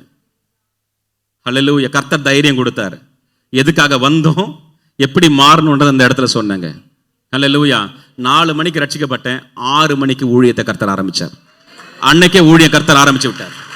அன்னைக்கு ஆரம்பிச்ச ஊழியம் தான் இன்னைக்கு வரைக்கும் தொடர்ந்து வருகிறது. ஹல்லேலூயா. நான் அடைய விரும்பின காரியங்கள் வேற, நான் போக விரும்பின இடங்கள் வேற, நான் எனக்குள்ள இருந்த நோக்கங்கள் வேற. ஆனா கர்த்தர் தொட்டு மாற்றத்தை உண்டு பண்ணாருங்க. ஹல்லேலூயா. அப்போ அருமையான தேவ பிள்ளைகளே, நான் கிறிஸ்தவ குடும்பத்துல பிறந்துட்டேன், வேற வழி இல்லை, ஞானஸ்தானம் எடுத்துக்கிறேன், இப்படி எடுக்காதீங்க. எனக்கு கிறிஸ்தவ மாப்பிள்ளைய பார்த்துட்டாங்க, நான் ஞானஸ்தானம் எடுக்கணும், இப்படி பார்க்காதீங்க. கிறிஸ்தவ மாப்பிள்ளைய பார்த்தாதான், அதாவது கிறிஸ்தவனா ஞானஸ்தானம் எடுத்தாதான் நான் கிறிஸ்தவனா மாற முடியும். நீங்க கிறிஸ்தவனா மாறினதுனால தான் ஞானஸ்தானமே எடுக்கிறீங்க. ஹல்லேலூயா. தவறான நோக்கங்களுக்காக எடுக்காது. ஆண்டவர் உங்களை சந்திக்கிறாரா, ஆண்டவர் உங்களோடு பேசுகிறாரா, ஆண்டவர் உங்களோட திட்டமும் தெளிவுமா பேசு. ஏன்னா ஆண்டவர் உங்களை சந்தித்த உங்க வாழ்க்கை தலைகீழா மாறிடும். இன்னைக்கு நான் உங்களுக்கு சொல்றேன், இன்னைக்கு தீர்மானம் எடுத்த அத்தனை பேரையும், ஏற்கனவே தீர்மானம் எடுத்து கீழ்ப்படிந்த அத்தனை பேரையும் கர்த்தர் அவருடைய சித்தத்தின்படி உருவாக்க போகிறார். உங்களை கர்த்தர் பயன்படுத்த போகிறார். உங்களை கொண்டு அவருடைய சித்தத்தை நிறைவேற்ற போகிறார். இந்த வருஷத்தின் ஆரம்பம் உங்க வாழ்க்கையுடைய திருப்பு முனையா மாற போகிறது. இந்த வருஷத்தினுடைய ஆரம்பத்துல தான் உங்களை குறித்த தேவ சித்தத்தை கர்த்தர் உங்களோட கூட நேரடியா பேச போகிறார். எதற்காக உங்களை மீட்டார் கர்த்தர் உங்களோட கூட பேச போகிறார். அப்ப இந்த முதல் வசனத்துல பார்க்கிறோம், ஆண்டவரை சந்திக்கிற ஒரு அனுபவம் வேணுங்க. ஆண்டவரை சந்திக்கிற அனுபவம் வந்தா நம்முடைய ஆசைகள் எல்லாம் மறைஞ்சு போயிடும். எத்தனையோ காரியங்கள் நம்ம விரும்புவோம், ஆனா நம்முடைய எண்ணம் எல்லாம் சார் அது ஒரு பக்கம் இருக்கட்டும், கர்த்தர் சித்தத்தை முதல்ல செஞ்சு முடிப்போம். கர்த்தர் விரும்புறதை நம்ம செஞ்சு முடிப்போம். 2வது அடுத்த வசனம், சேராபீன்கள் அவருக்கு மேலாக நின்றார்கள். அவர்களில் ஒவ்வொருவனுக்கும் அவ்வாறு செட்டைகள் 6 செட்டைகள் இருந்துச்சு. அப்புறம் அவனவன் 2 செட்டைகளால் தன் முகத்தை மூடி 2 செட்டைகளால் தன் கால்களை மூடி 2 செட்டைகளால் பறந்து ஒருவரை ஒருவர் நோக்கி சேனைகளின் கர்த்தர் பரிசுத்தர் பூமி அனைத்தும் அவருடைய மகிமையால் நிறைந்திருக்கிறது என்று கூப்பிட்டு சொன்னார். ஹல்லேலூயா. ஆண்டவர் நம்முடைய வாழ்க்கையில கொடுக்க விரும்புகிற அனுபவம், முதலாவது அனுபவம் அவரை சந்திக்கிற அனுபவம். 2வது அனுபவம் என்ன தெரியுங்களா? அவரை பற்றி சாட்சி எடுக்கிற அனுபவத்தை கர்த்தர் கொடுக்க விரும்புகிறேன். நான் இப்பதான் ரட்சிக்கப்பட்டேன், அடுத்த செகண்ட் நீங்க ஆண்டவரை பற்றி பேச முடியும். ஹல்லேலூயா. நான் விடுதலை ஆயிட்டேங்க, எனக்கு பைபிள் தெரியாது, பிரச்சனை இல்லை, எனக்கு எழுத படிக்கவே தெரியாது, பிரச்சனை இல்லை, ஆண்டவர் என்ன தொட்டது உண்மைதானே, தொட்டதை குறித்து சாட்சி இடலாம். நான் எப்படி இருந்தேன், ஆண்டவர் எப்படி தேடி வந்தார், எப்படி என் வாழ்க்கையை மாற்றினார் என்று நம்ம சாட்சியிட முடியும். இங்க கவனிச்சு பார்த்தீங்களா, இந்த தூதர்கள் தாங்களே சொல்லிக்கல, சேனைகளின் கர்த்தர் பரிசுத்தர் பரிசுத்தர் பரிசுத்தர். நம்ம நல்லா ஆராதிப்போம், நல்லா கர்த்தரை உயர்த்துவோம், நல்லா கர்த்தரை பாடுவோம், நல்லதுதான். ஆனா இந்த இடத்துல எழுதப்பட்டு சொல்லுங்க, கூப்பிட்டு சொன்னார்கள். அல்லேலூயா. அப்ப ரட்சிக்கப்பட்ட நம்மிடத்துல கர்த்தர் 2வது ஒரு அனுபவத்தை கொடுக்க விரும்புகிறார். அது என்ன அனுபவம்னா, அவரை பற்றி உலகத்துல போய் கூப்பிட்டு கூப்பிட்டு கூப்பிட்டு சொல்ற அனுபவம். அல்லேலூயா. எத்தனை பேருக்கு இந்த அனுபவம் இருக்கு யோசிச்சு பாருங்களேன். எத்தனை பேர் நம்ம சொல்றோம், ரட்சிக்கப்பட்டுட்டோம், அவருடைய பிள்ளையா மாறட்டும், உலகத்துல பாவ வாழ்க்கை வாழ்ந்தோம், உலகத்துல சாபத்துல இருந்தோம், உலகத்துல தரித்திரத்துல இருந்தோம், உலகத்துல வியாதியின் பிடியில இருந்தோம், ஆண்டவரை நம்பி வந்தோம், ஆண்டவருக்கு கீழ்ப்படிய தீர்மானம் எடுத்தோம், அவருடைய நாமத்துல ஞானஸ்தானம் பெற்றுக்கொண்டோம், அவருடைய சபையில சேர்க்கப்பட்டுட்டோம். ஆனா அவரை பற்றி சொல்லுகிறோமா? நிறைய தயக்கம். நான் பைபிள் காலேஜ் போனதில்லை, நான் பைபிள் ஸ்டடி போனதில்லை, எனக்கு வசனம் சரியா தெரியாது, அவங்கள பார்த்தா பயமா இருக்கு. இது எல்லாவற்றையும் ஒரே ஒரு காரியம் மேற்கொள்ள உதவி செய்யும். என்ன தெரியுங்களா?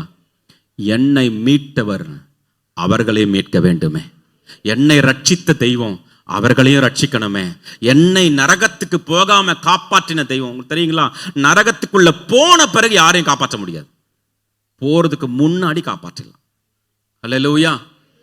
நரகத்துக்கு நோக்கி போய்கொண்டது என்ன, என் பாதையில குறுக்க வந்து அவரை எனக்கு வெளிப்படுத்தி என்னை கூப்பிட்டு அழைத்து என்னை விடுதலையாக்கி வாழ வச்சிருக்கிறாரே, இவரை பற்றி நான் ஏன் சொல்லக்கூடாதுங்க? அல்லேலூயா. ஒரு குருடனை கர்த்தர் என்ன பண்ணார்? இயேசு கிறிஸ்து இந்த பூமியில ஊழியம் செய்த போது ஒரு குருடனை விடுதலை ஆக்கினார், பார்வை கொடுத்தார். அவனிடத்துல வந்து நிறைய பேர் கேள்வி கேட்கிறாங்க, இயேசுநாதரை குறை சொல்ல விரும்புறோம், கேள்வி கேட்கிறாங்க. யார் உன்னை விடுதலை ஆக்கினது? எப்படி உனக்கு பார்வை கிடைச்சது? அந்த நபரை பற்றி, உனக்கு விடுதலை கொடுத்தவரை பத்தி ஏதாவது தெரியுமா?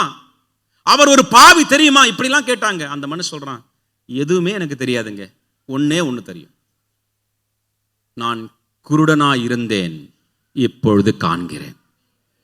இதாங்க சுவிசேஷம், இதுதாங்க சாட்சி. சுவிசேஷம் இதுதான் சாட்சி.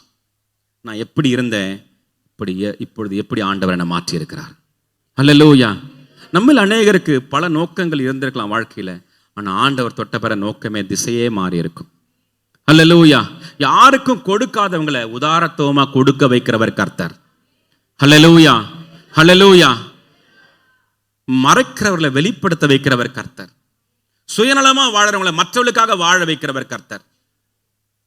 கசப்போடு வாழறவங்களை மன்னிக்க வைக்கிறவர் கர்த்தர். அப்போ ஆண்டவரை பற்றி நம்ம என்ன பண்ணுங்க? சொல்லணும். அல்லேலூயா. வலது கரத்தை உயர்த்தி சொல்லுங்க, இந்த நாளிலிருந்து நான் எப்படி ரட்சிக்கப்பட்டேன், எனக்கு என் ஆண்டவர் என்னவெல்லாம் செய்தார் என்பதை பற்றி மற்றவர்களுக்கு நிச்சயமா சொல்லுவேன். ஆமேன். அல்லேலூயா. அப்ப நம்ம என்ன பண்ணோம்? யாரை பார்த்தாலும் ஏசப்பா பத்தி சொல்றோமோ இல்லையோ, ஏசப்பா எனக்கு என்ன செஞ்சார்னா சொல்லணும். அவர் எப்படி கண்ணியின் வயிற்றில் பிறந்தார் எனக்கு தெரியாதுங்க, அவர் எப்படி உயிரோடு எழுந்து போனார் சரீரத்தை எனக்கு தெரியாதுங்க. ஆனா ஒண்ணு தெரியுங்க, நான் பாவியா வாழ்ந்தேன், இன்னைக்கு நல்லா வாழ்ந்துட்டு இருக்கிறேன். ஒரு காலத்துல அழிக்கப்பட வேண்டிய நான் இன்றைக்கு உயிரோடு இருக்கிறேன். ஒரு காலத்துல வியாதியில சிக்கி இருந்த நான் இன்னைக்கு ஆரோக்கியமா இருக்கிறேன். ஒரு காலத்துல கடன் பிரச்சனை இருந்த நான் இன்னைக்கு கடன் இல்லாம சமாதானமா இருக்கிறேன்.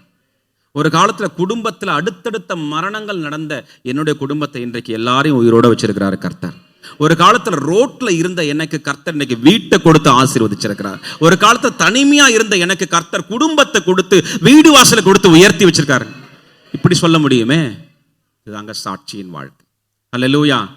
சுவிசேஷம் என்பது இயேசுவை பற்றி அறிவிப்பது, சாட்சி என்பது இயேசு எனக்கு என்ன செய்தார் என்பதை அறிவிப்பது.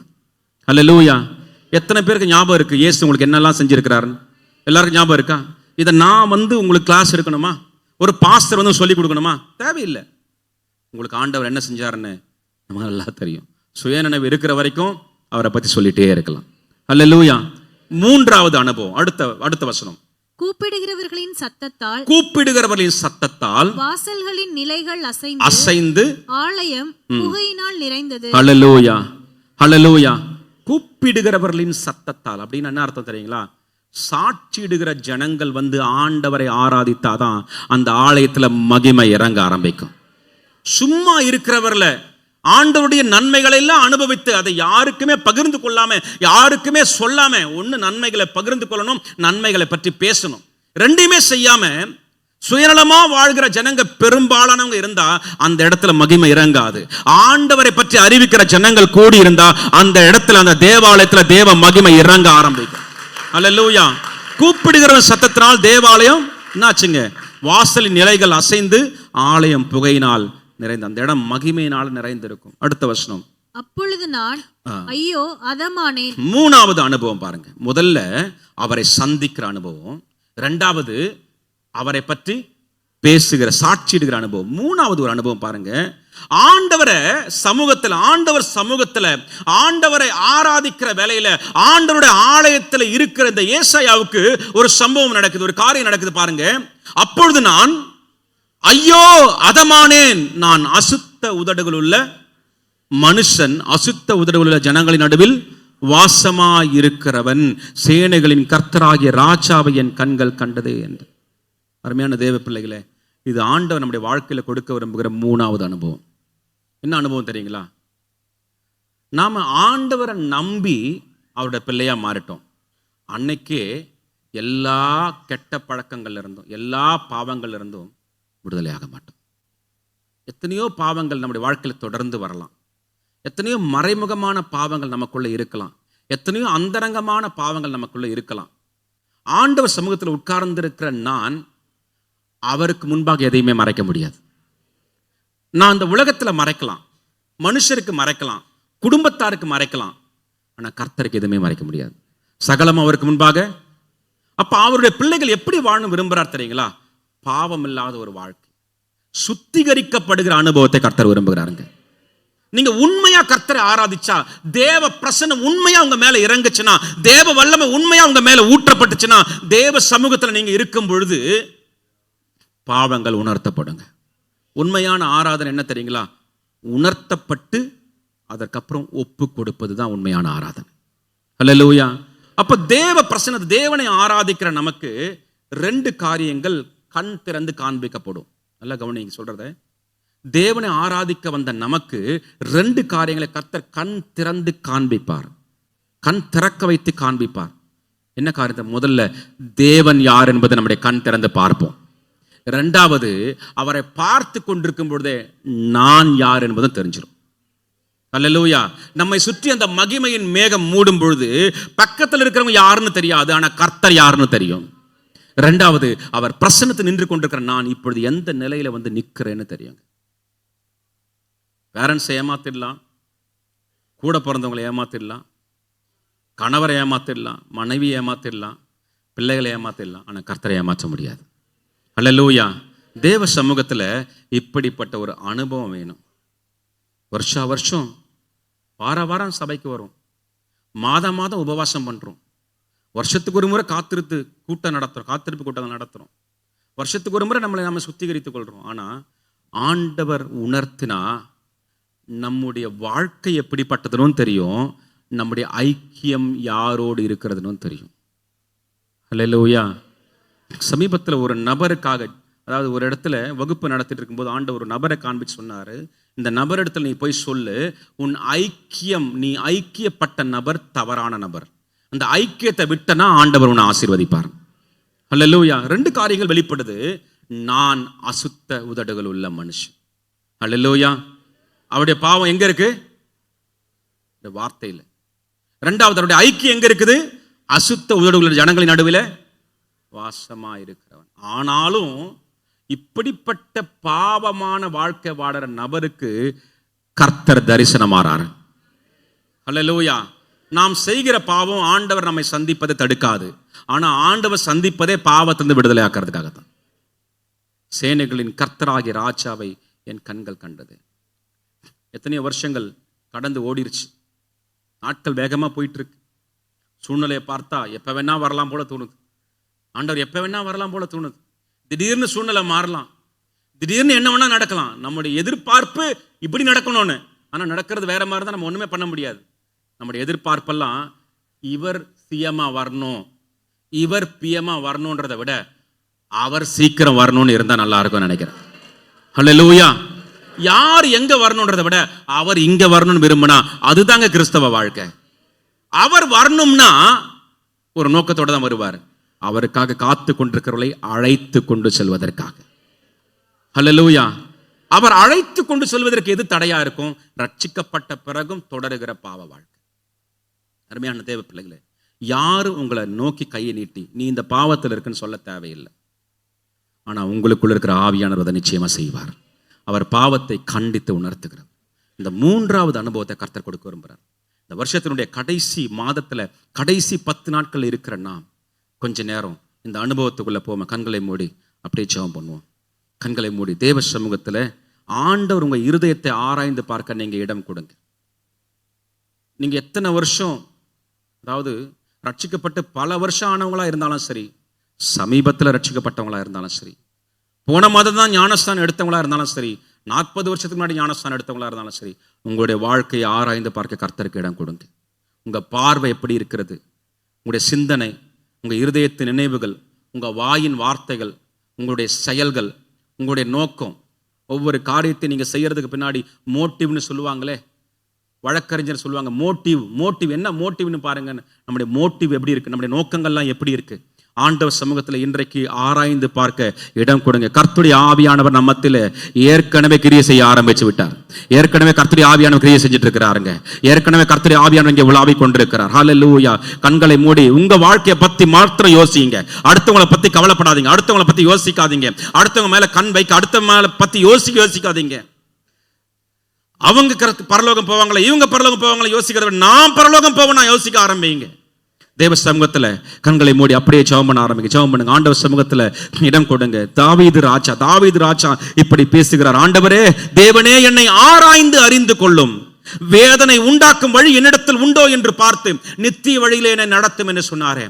ஒருவேளை உங்களுக்குள்ள பாவங்கள் இருப்பதை கர்த்தருடைய ஆவியானவர் உணர்த்தினா ஒப்பு கொடுத்து இன்றைக்கே இப்பொழுதே மனம் திரும்புங்க. இன்றைக்கே ரட்சணிய நாள் என்று எழுதப்பட்டிருக்கிறது. இன்றைக்கே மனம் திரும்புங்க. மனம் திரும்பினால் தேவன் உங்களுக்காக நியமித்திருக்கிற ஆசீர்வாதங்களை அனுபவிக்க ஆரம்பிப்பீர்கள். மனம் திரும்பாத பட்சத்தில் என்ன நடக்கும் என்று ஏற்கனவே வேதத்தில் எழுதப்பட்டிருக்கிறது. நீங்கள் மனம் திரும்பாத பட்சத்தில் எல்லாரும் அப்படியே கெட்டுப்போவில் எழுதப்பட்டிருக்கிறது.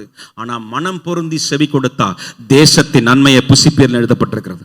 ஹல்லேலூயா, ஹல்லேலூயா, ஹல்லேலூயா. அப்படியே கண்களை மூடி கொஞ்ச நேரம் கர்த்தருடைய ஆவியானவர் உங்களை ஆராய்ந்து பார்க்க இடம் கொடுங்க. கர்த்தருடைய ஆவியானவர் ஆராய்ந்து பார்க்க இடம் கொடுங்க. ரபதின ஹரபலனா ஷபலன ஹதுர ஹந்தப யாங்கனா துல ரபனஹதி ரிகபன துர ஹலன பதரதனா லபுன ஹலரபந்த யாங்கரன குதர ஹந்தபியந்தே ரிஷலு ரஹனபதி யாங்கபரகனரா. ஹல்லேலூயா, ஹல்லேலூயா, ஹல்லேலூயா. ஆவியானவரே, உம்முடைய ஜனங்களுடைய இருதயத்தில் கிரியை செய்யுங்கப்பா. ஆண்டவரே, வாழ்கிற வாழ்க்கை காண்பீங்கப்பா. எதில சிக்கி இருக்கிறாங்க, எதில கட்டப்பட்டிருக்கிறாங்க, எதில போராடி கொண்டிருக்கிறாங்க, எதில மறைத்து கொண்டிருக்கிறாங்க, எதில மறைமுகமான வாழ்க்கை, எதில அந்தரங்கமான பாவங்கள், ஆண்டவரே நீங்க காண்பீங்கப்பா. ஆண்டவரே, உமக்கு ஸ்தோத்திரம். மனம் திரும்புதலின் அவசியத்தை உணர்த்துங்க. மனம் திரும்புதலின் அவசியத்தை உணர்த்துங்கப்பா. ஹல்லேலூயா. மனுஷருக்காக வாழாம கர்த்தருக்காக வாழ, தனக்காக வாழாம தேவனுக்காக வாழ கர்த்தர் கிருபை கொடுங்கப்பா. ஹல்லேலூயா, ஹல்லேலூயா, ஹல்லேலூயா, ஹல்லேலூயா, ஹல்லேலூயா. ரபதுன ஹரப நரபதனதரா ஷபுன ஹதியான் தேபல ரஹந்தப யாங்கரனபுதுனி லீபலன ஹதுரந்தல பரஹன ரபியான் தரபுதுனா. ஹல்லேலூயா. பாவங்களை மறைக்கிறவன் வாழ்வடைய மாட்டான். அதை அறிக்கை செய்து விட்டு விடுகிறனோ இரக்கம் பெறுவான் எழுதப்பட்டிருக்கிறது. மாயமால வாழ்க்கை கிறிஸ்தவத்துக்கு உதவாதுங்க. மாயமால வாழ்க்கை, ரட்ட வாழ்க்கை கிறிஸ்தவத்துக்கு உதவாது. வாழ்ந்தா அவருக்காக, மரித்தாலும் அவருக்காக. வாழ்ந்தாலும் அவருக்காகவே, மரித்தாலும் அவருக்காகவே. இப்படிப்பட்ட வாழ்க்கையை தான் கர்த்தர் எதிர்பார்க்கிறார். இந்த கடைசி நாட்களில் மாத்திரமல்ல, ஆரம்பத்திலிருந்தே கர்த்தர் எதிர்பார்க்க வைராக்கியமான கிறிஸ்தவ வாழ்க்கை. வாழ்ந்தாலும் கர்த்தருக்கே, மரித்தாலும் கர்த்தருக்கே என்ற வாழ்க்கையை கர்த்தர் எதிர்பார்க்கிறார். ஹல்லேலூயா, ஹல்லேலூயா. உலகத்தோடு கூட ஒத்த வேஷம் தரிக்காதீங்க. உலகத்தானை போல வாழ முயற்சி பண்ணாதீங்க. கர்த்தர் உங்களை உலகத்திலிருந்து வேறு பிரித்திருக்கிறார். அவர் உங்களை உலகத்திலிருந்து வேறு பிரித்திருக்கிறார். அவர் உங்களை பிரித்து எடுத்து வைத்திருக்கிறார். அவர் உங்களை கழுவி, உங்கள் பாவங்களை கழுவி கண்மலையின் மேல் நிறுத்தி இருக்கிறார். ஹல்லேலூயா. அவர் சமூகத்துல அவருக்கு விசனம் உண்டாக்க வேணாம். ஆவியானவர் நமக்குள்ள அருளப்பட்டிருக்க நீங்கள் மீட்கப்படும் நாளுக்கென்று முத்திரையாக பெற்ற தேவனுடைய பரிசுத்த ஆவியை துக்கப்படுத்தாதுன்னு எழுதப்பட்டிருக்கிறது. துக்கப்படுத்துகிற காரியங்கள், துணிகரமான பாவங்கள் ஒருவேளை நம்முடைய வாழ்க்கையில காணப்பட்டா, தாய் தகப்பனை ஏமாத்துறது, ஊழியக்காரர்களை ஏமாற்றுறது, குறை சொல்லுகிற ஆவிகள், இப்படிப்பட்ட காரியங்கள் நமக்குள்ள இருந்த வஞ்சகம். நேற்றைய தினத்தில் ஒரு இடத்துல தியானித்தோம். சகல விதமான கசப்பு, கூக்குரல், தூஷணம், எந்த துர்க்குணம் உங்களை விட்டு நீங்க கடவுது என்று. எந்த துர்க்குணத்தையாவது கர்த்தர் காண்பித்த, ஆண்டவரே முதல்ல ஒத்துக்கொள்ளுங்க. ஏசாயாவுக்கு இருந்த அனுபவம் என்ன தெரியுங்களா? பாவத்தை அவர் உணர்ந்து அறிக்கை செய்தார். ஆண்டவரே, நான் அசுத்த உதடுகள் உள்ள மனுஷன். எத்தனை பேர் சொல்ல முடியுங்க? தேவன் உங்களை தொட்டாம். தேவ சமூகத்தில் வாய் திறந்து சொல்லுங்க, மனசுக்குள்ள சொல்லுங்க, ஆண்டவரே, நான் இப்படிப்பட்ட பாவத்தில் இருக்கிறேன், இப்படிப்பட்ட பாவத்தோடு போராடி கொண்டிருக்கிறேன், இப்படிப்பட்ட பாவத்தில் உழன்று கொண்டிருக்கிறேன், இப்படிப்பட்ட பிரச்சனையில சிக்கி கொண்டிருக்கிறேன். ஆண்டவரே, என் பார்வையில சுத்தம் இல்லை, என் பேச்சில சுத்தம் இல்லை, எத்தனையோ பேரை ஏமாற்றி இருக்கிறேன், ரட்சிக்கப்பட்டவர்கள் இன்னும் ஏமாற்றி கொண்டிருக்கிறேன். அப்படிப்பட்ட நபராய் இருந்தான். தேவ சமூகத்தில் இன்றைக்கு ஒப்பு கொடுங்க. யாருக்கு தெரியுங்க இது கடைசி வாய்ப்பா இருக்கலாம்? யாருக்கு தெரியும் இது கடைசி வாய்ப்பா இருக்கலாம்? அருமையான தேவ பிள்ளையே, இந்த வாய்ப்பை பயன்படுத்திக் கொள்ளுங்க. ஹல்லேலூயா, ஹல்லேலூயா. வருகிறவர் இன்னும் சீக்கிரத்தில் வரப்போகிறார், இன்னும் சீக்கிரத்தில் வரப்போகிறார். அவர் வாசல் அண்டையில வந்திருக்கிறார். வேதம் சொல்லுகிறது அவர் சீக்கிரத்தில் வரப்போகிறார், சீக்கிரத்தில் வரப்போகிறார். அவர் வருகை சமீபம், எப்பொழுது வேண்டுமானாலும் சம்பவிக்கலாம். இத்தனை வருஷம் கிறிஸ்தவ வாழ்க்கை வாழ்ந்து அவர் வரும்பொழுது கைவிடப்பட்டா அதை விட பரிதாபமான நிலைமை எதுவுமே இல்லை. கைவிடப்பட்ட அந்த 5 ஸ்திரீகளை போல இருக்க வேண்டாம். கைவிடப்பட்ட அந்த எந்திர மறைக்கிற ஸ்திரீயை போல இருக்க வேண்டாம். கைவிடப்பட்ட அந்த வயலில் இருக்கிற நபரை போல இருக்க வேண்டாம். அவர் வரும்பொழுது அவரோடு கூட புறப்பட்டு செல்லணும். ஹல்லேலூயா. பாவம் உணர்த்தப்பட்டா நீங்க கையை உயர்த்த வேணாம், வாய் திறக்க வேணாம், ஆனா இருதயத்தில் ஆண்டவரோடு கூட பேசுங்க. இன்றைக்கு இந்த இடத்துல ஆண்டவரோடு கூட பேசுங்க. எந்த பாவம் உங்களை சிக்கி உங்களை ஆண்டவருக்காக செயல்பட விடாம தடுத்து கொண்டிருக்கிறது? எந்த பாவம் உங்களை பின்னோக்கி இழுத்து கொண்டிருக்கிறது? எந்த பாவம் நீங்க செய்ய விரும்புகிற காரியத்தை செய்ய முடியாம தடுத்து கொண்டிருக்கிறது? எந்த பாவம் தேவ சமூகத்துக்கு நீங்க வரவிடாம உங்களுக்குள்ள குற்ற உணர்வை கொடுத்து கொண்டே இருக்கிறது? அதையெல்லாம் மனதுக்குள்ள இருந்து ஆண்டவரிடத்துல பேசுங்க. வீட்டுக்கு போய் தேவ சமூகத்தில் நேரம் எடுத்து அறிக்கை செய்யுங்க.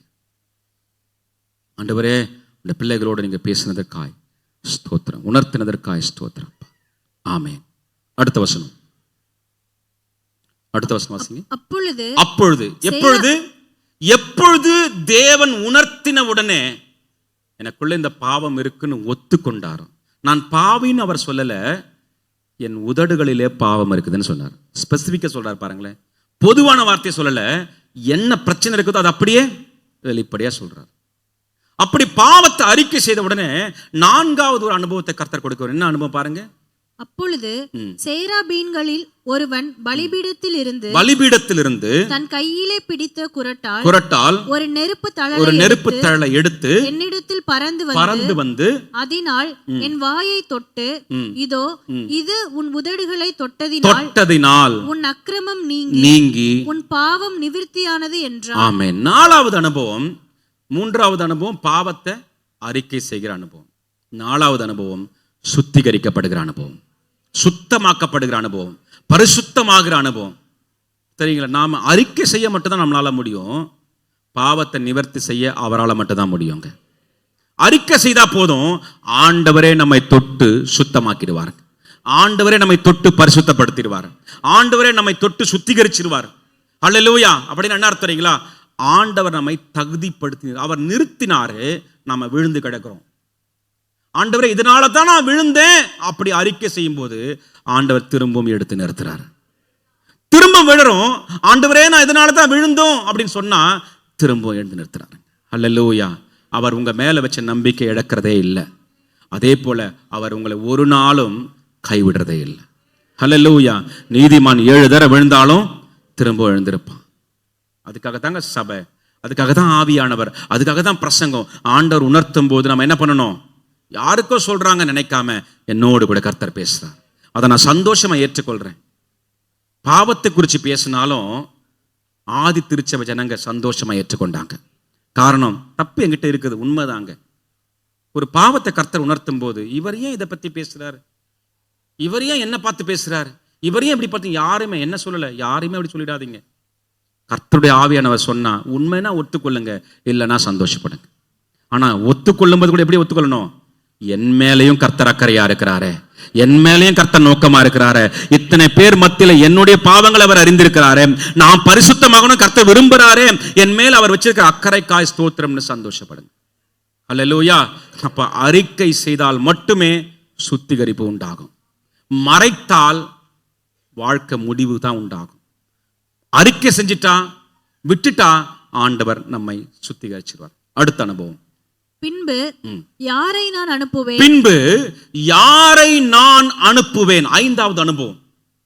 இப்படி நீங்க சுத்திகரிக்கப்பட்ட வாழ்க்கை வாழ்ந்து கொண்டிருந்தான். ஆண்டவர் சமூகத்துல பாவத்தை உணர்த்தும் போது அதை அறிக்கை செய்து விட்டுட்டு ஆண்டவரால் தொடப்பட்டு சுத்திகரிக்கப்பட்டுட்டா உங்க இருதயத்துல சமாதானம் இருக்கும், உங்க இருதயத்துல ஒரு நிம்மதி, மனநிறைவு இருக்கும். நம்ம கர்த்தருக்காக வாழறோம், நம்ம சுத்தமா இருக்கிறோம், நம்ம இடத்துல குறை கர்த்தர் காண மாட்டார். அவர் என்னை தகுதிப்படுத்தி நிறுத்தினாரு, நானும் விழுந்து கடந்தேன், மறுபடி தூக்கி நிறுத்திருக்கிறார். அல்லேலூயா. இப்ப 5வது ஒரு அனுபவத்தை கர்த்தர் கொடுக்க விரும்புறாரு. யாருக்கு தெரியுங்களா? சுத்திகரிக்கப்பட்டவர்களுக்கு. சுத்திகரிக்கப்பட்டவர்களுக்கு. நீங்க சுத்திகரிக்கப்பட்டு பாவத்தை அறிக்கை செய்து நான் கர்த்தருக்காக வாழ்வேன் தீர்மானத்தோட உண்மையா வாழ்ந்து கொண்டு ஆண்டவர் சொல்றாரு, யாரை நான் அனுப்புவேன், யார் நமது காரியமாய் போவான் என்று உரைக்கிற ஆண்டவருடைய சத்தத்தை, அல்லேலூயா, ஆண்டவருடைய சத்தத்தை, அவரை சந்திக்கிற அனுபவத்தை ஆரம்பத்தில் கொடுத்தார். கொஞ்ச காலம் கழிச்சு கிறிஸ்தவ வாழ்க்கையில் நிச்சயமா நம் ஒவ்வொருவரையும் தேடி வந்து அவருடைய சத்தத்தை கேட்கிற அனுபவத்தையும் நிச்சயமா கொடுப்பாருங்க. என்ன சத்தம் தெரியுங்களா? ஆசீர்வாதங்களை குறிச்ச சத்தம் இல்ல, அது ஆண்டவர் நம்ம கேட்காமலே கொடுக்க முடியுங்க. அல்லேலூயா. ஆசீர்வாதங்களை இழுத்துக் கொள்வதற்கு ஒரு காரியம் இருக்கு, அதை செஞ்சா போதும் ஆசீர்வாதம் தேடி வந்துடும். என்ன? உண்மை.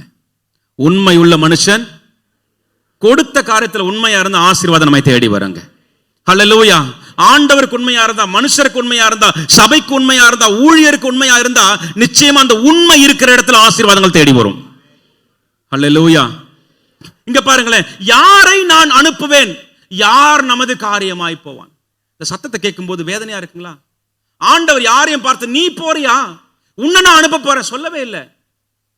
அவர்தான் நம்மளை விடுதலை ஆக்கினார், அவர்தான் நம்மளை வாழ வைக்கிறார், அவர்தான் நம்மளை பாதுகாக்கிறார், அவர்தான் நம்மளை போஷிக்கிறார், அவர்தான் ஒவ்வொரு நாளும் நம்மோடு கூட வரார். காலையில வெளியே உருப்படியா போய் உருப்படியா வீட்டுக்கு திரும்பி வரணும், அது கர்த்தருடைய கிருபைங்க. எத்தனையோ பேர் வெளியில போறாங்க, எல்லாரும் திரும்பி வர்றதில்ல, ஆனா நாம திரும்பி வரோம். அல்லேலூயா. அப்போ ஆண்டவர் இவ்வளவு நன்மை செஞ்சும் கூட நம்ம மேல அதிகாரம் செலுத்தல. பாருங்களேன் எவ்வளவு நல்ல தெய்வம். அவர் இருதயத்தில் இருக்கிற வேதனையை அப்படி வெளிப்படுத்துறார். யாருக்கு வெளிப்படுத்துறார் தெரியுங்களா? அந்த முதல் 4 அனுபவம் இருக்கிறவங்களுக்கு ஆண்டவர் வெளிப்படுத்துறார். யார் நமது காரியமா போவான், யாரை நான் அனுப்ப போறேன். ஆண்டவருக்கு விருப்பம் எல்லாரையும் அனுப்ப, ஆனா எல்லாரையும் கட்டாயப்படுத்த முடியாதே. கட்டாயத்தினால போறது உண்மையான கீழ்ப்படிதல் இல்லையே. மனப்பூர்வமா நாமே ஒப்பு கொடுக்கணும் கர்த்தர் விரும்புறார். வேதனை வெளிப்படுத்துறார். 1 சாமுவேல் 15வது அதிகாரம் வாசி பார்த்தீங்கன்னா ஒரு சம்பவம் இருக்கு, வாசிக்க வேணாம். சாமுவேலை தேடி வந்து ஆண்டவர் ஒரு காரியத்தை வேதனை கொட்டுறாரு. நான் சவுல ராஜாவாக்கினது என்ன மனஸ்தாபமா இருக்கிறது, அவன் என்னை விட்டு பிரிந்து என் வார்த்தைகளை நிறைவேற்றாமற் போனான். அதை கேட்ட சாமுவேல் ஆண்டவர் சொல்றாரு, எனக்கு மனஸ்தாபமா இருக்கிறது, மனவேதனையா இருக்கு, மனவேதனை. ஆண்டவர் சொல்றாரு. அதை சாமுவேல் கேட்கிறாரு. சாமுவேலை பத்தி வேதம் சொல்லுது, சாமுவேல் மனம் நொந்து, அவருடைய வேதனை அப்படியே இவரால் உணர முடியுது. அல்லேலூயா. அவர் அதுக்கப்புறம் எதுவுமே சொல்லல, ஆனா அவர் என்ன நினைச்சார் அதை செய்யும்படி மறுநாளே சாமுவேல் புறப்பட்டு போகிறார். நீ போய் சவுலை சந்தி, சவுலை எச்சரிப்பு கொடு சொல்லவே இல்லை. இதைத்தான் ஆண்டவர் சொல்ல விரும்புறாரு, புரிஞ்சுக்கிறாருங்க. அல்லேலூயா. அருமையான தேவ பிள்ளைகளே, எந்த சூழ்நிலையில் இருந்தாலும் நம்முடைய வாழ்க்கை கர்த்தரால் நடத்த முடியும். நம்முடைய வாழ்க்கை அவர் பொறுப்பில் இருக்கிறது, நம்முடைய வாழ்க்கை அவர் கையில் இருக்கிறது. அல்லேலூயா. இதுவரைக்கும் இல்லாத ஆசீர்வாதங்களை வரப்போகிற வருஷத்துல நம்ம அனுபவிக்க போகிறோம். இதுவரைக்கும் இல்லாத நன்மைகளை வரப்போகிற வருஷத்துல நம்ம காண போகிறோம். நம்முடைய வாழ்க்கை உயர்த்தப்பட போகிறோம், நம்ம தலையெல்லாம் உயர்த்தப்பட போகிறது. ஆனா ஆண்டவருடைய இருதய துடிப்பு இன்றைக்கு இதைத்தான் உங்களோடு கூட பேசும்படி கர்த்தர் அனுப்பினார். ஆண்டவருடைய இருதய துடிப்பு, ஆண்டவருடைய இருதயத்தில் இருக்கிற தேவனுடைய எதிர்பார்ப்பன தெரியுங்களா? யாரை நான் அனுப்பு, இந்த கடைசி காலத்துல அவரை பற்றி அறிவிக்க, அவருடைய ஊழியத்தை செய்ய, அவருடைய ஊழியத்தை உண்மையா செய்ய, குறை சொல்லாம, முறுமுறுக்காம, கேள்வி கேட்காம அனுப்புற இடத்துக்கு போய் அனுப்புற காரியத்தை மட்டும் சொல்லிட்டு வர. ஜெபிக்க சொன்னா ஜெபிக்க, சும்மா இருக்க சொன்னா சும்மா இருக்க, வசனத்தை பிரசங்கிக்க சொன்னா பிரசங்கிக்க, வெயிட் பண்ண சொன்னா காத்திருக்க. இப்படி ஆண்டவர் சொல்ற காரியத்தை செய்யறது யார் போக போறாங்க? ஆண்டவர் இந்த நாளில் நம்மோடு கூட இந்த வேதனையை பகிர்ந்து கொள்றார். யாரை நான் அனுப்ப போறேன்? எத்தனையோ ஜனங்களை நான் மீட்டு இருக்கிறேன், எத்தனையோ ஜனங்கள் நான் நன்மை செஞ்சிருக்கிறேன், என்னிடத்துல நம்பி வர எல்லாருக்கும் நன்மை செய்யறேன். ஆனால் நான் இன்னைக்கு யார் அனுப்ப போறேன்? யார் என் காரியமா? ஆண்டவர் சொல்ற விஷயம், நம்ம காரியமா போறது இல்லை, அவர் காரியமா. அல்லேலூயா. யார் நமது காரியமாய் போவான்? யோசிச்சுப்பார், நம்ம மேல உரிமை இருக்கா இல்லைங்களா? அவர் நம்மளை பார்த்து கை நீட்டி நீ புறப்பட்டு போனா நம்மளால நோன்னு சொல்லவே முடியாது. என்ன, அவர் சர்வ பூமிக்கும் ஆண்டவர். ஆனா அவர் நாமா விருப்பப்பட்டு நம்முடைய வாழ்க்கை ஒப்பு கொடுப்போம் அப்படின்னு எதிர்பார்க்கிறாரு. ஹல்லேலூயா. யார் நமது காரியமாய் போவான் என்று உரைக்கிற ஆண்டவருடைய சத்தத்தை கேட்டேன். இந்த இருதய துடிப்ப சத்தம், அந்த அவருடைய இருதயத்தில் இருக்கிற விஷயத்தை கேட்கிற அனுபவத்தை கிறிஸ்தவ வாழ்க்கையில கர்த்தர் நம் ஒவ்வொருவருக்கும் கொடுக்க விரும்புகிறார். இதெல்லாம் நடந்தா கடைசியில 6வது ஒரு அனுபவம் நம்முடைய வாழ்க்கையில நடக்கும். இந்த 6வது அனுபவம் தான் நம்முடைய வாழ்க்கையினுடைய முதிர்ச்சி, மெச்சூரிட்டி. அதுதாங்க ஃபைனல் ஸ்டேஜ். அந்த 6வது அனுபவம் என்ன தெரியுங்களா? அதற்கு நான் இதோ அடியேன் இருக்கிறேன், என்னை அனுப்பும் என்றேன். ஹல்லேலூயா, ஹல்லேலூயா. இவர் பாவத்தை அறிக்கை செய்யறதுக்கு முன்னாடி என்னை அனுப்பும் என்ன பண்ணல, சொல்லல. ஆனா அறிக்கை செய்து சுத்திகரிக்கப்பட்ட பிறகு என்னை அனுப்பும் சொல்றாங்க. ஹல்லேலூயா.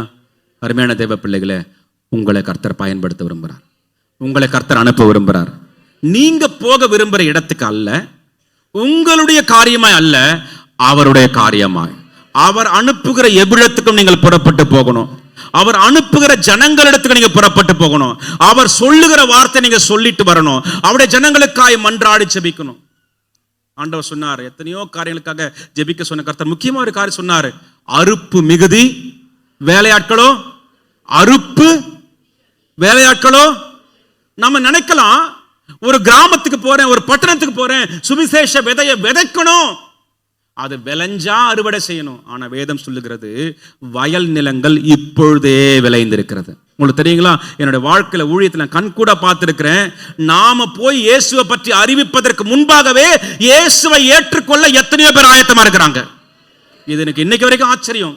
இப்பதான் போய் இயேசுவை பத்தி அறிவிக்கிறோம், இப்பதான் போய் பிரசங்கமே பண்றோம், இப்பதான் இயேசுவை பத்தி சுவிசேஷம் சொல்றோம், இப்பதான் சாட்சியை சொல்றோம். ஆனா அந்த ஜனங்க சொல்றாங்க, என்னை காப்பாற்ற ஏதாவது ஒரு தெய்வம் வராதான்னு காத்து கொண்டிருந்தேன், இயேசு என்னை விடுவிப்பார், நான் நம்புறேன், என்னோட வாழ்க்கையை ஒப்பு கொடுக்கிறேன், அவங்க உடனே ஏற்றுக்கொள்றாங்க.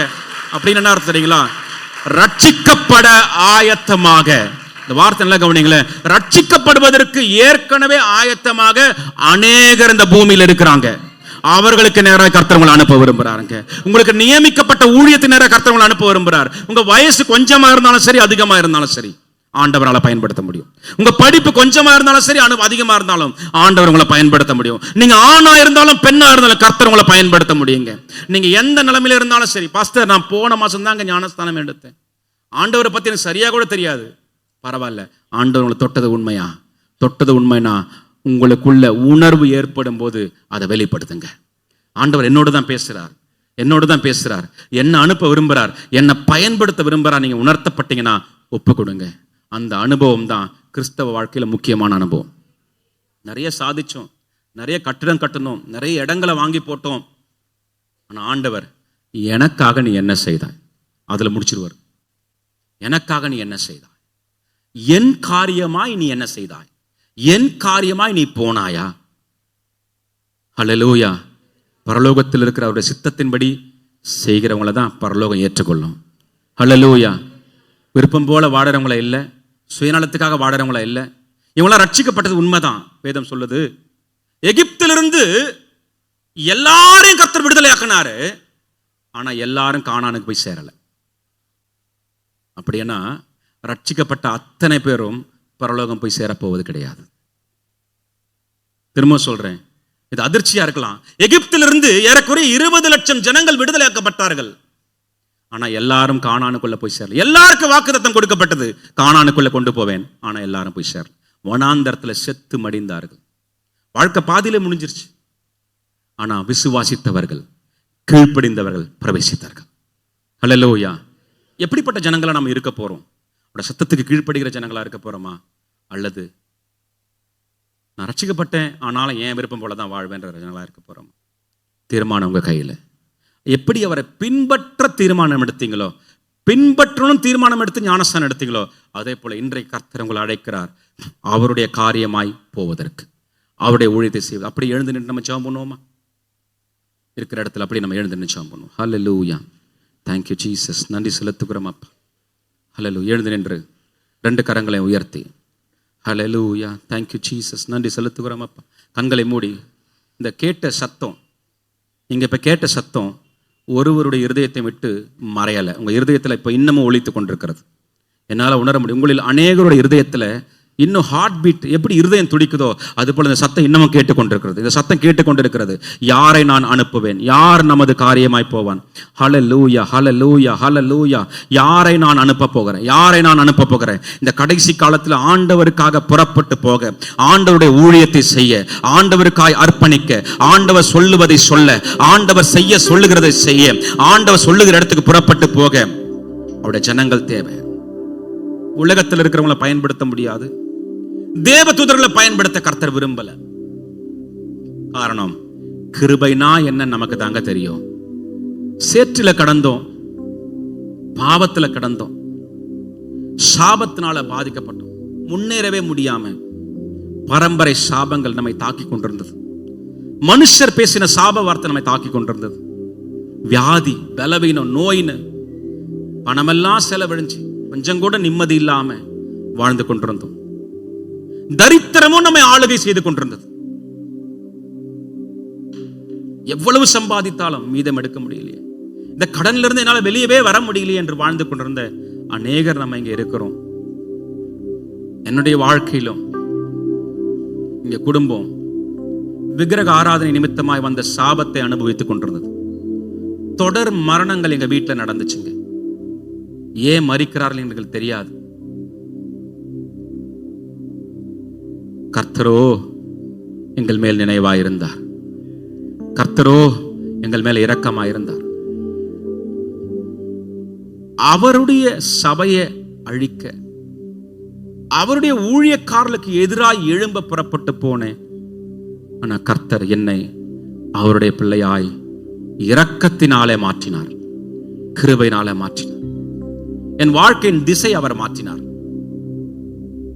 எதையோ அடைய ஓடிக்கொண்டிருந்தேன். ஆனா இதுதான் உன் பாதை என்று கர்த்தர் எனக்கு காண்பித்தார். பாதையை காண்பித்த கர்த்தர் என் கரத்தை பிடித்து என்னோடு கூடவே வந்தாருங்க. இன்றைக்கு வந்து கொண்டிருக்கிறார். இதுவரைக்கும் என்ன கைவிடல, இதுவரைக்கும் என்ன மறக்கல, இதுவரைக்கும்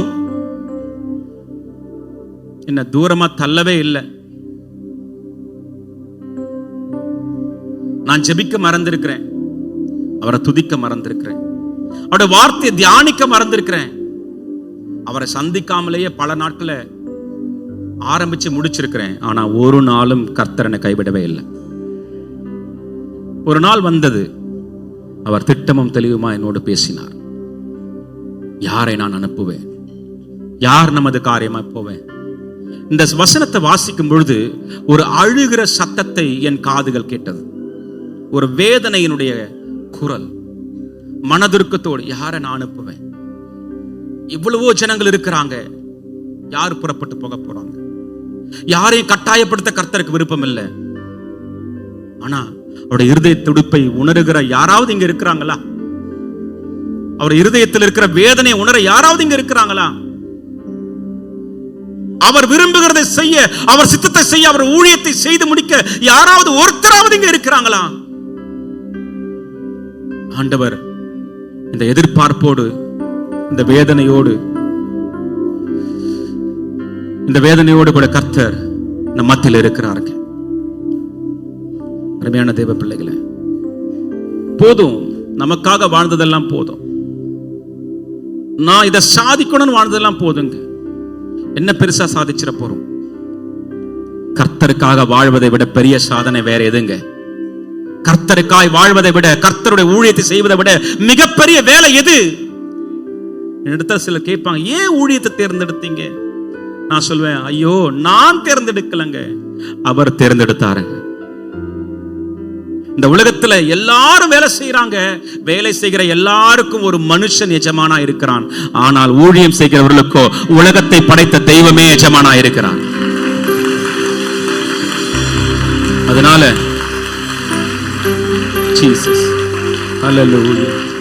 அப்படியே கண்களை மூடி, கடைசியா கடைசியா ஒரு தீர்மானத்தை உங்க உள்ளத்துல கர்த்தர் பேசினா மாத்திரம், கட்டாயம் இல்லை, ஆண்டவரே கட்டாயப்படுத்த விரும்பல, நாங்களே மாத்திரம் கட்டாயம் இல்லை. உங்க உள்ளத்துல ஆண்டவர் பேசினா, யாரை நான் அனுப்புவேன், யார் நமது காரியமாய் போவான்னு ஆண்டவர் உரைத்தாரே, அது இன்னும் உங்க காதுல கேட்குதா? உங்களை பார்த்து ஆண்டவர் பேசுறார் நீங்க நினைக்கிறீங்களா? அதை உங்களால உணர முடியுதா? ஆண்டவர் உங்க பக்கத்துல நிற்கிறத உங்களால ஃபீல் பண்ண முடியுதா? அந்த கன்விக்ஷன் உங்களுக்குள்ள இருக்கா? அப்படியானா தேவனுடைய ஊழியத்தை, கர்த்தருடைய ஊழியத்தை செய்யும்படி, அவர் உங்களுக்கு கொடுக்கிற ஊழியத்தை மட்டும் செய்யும்படி உங்க வாழ்க்கையை ஒப்பு கொடுங்க.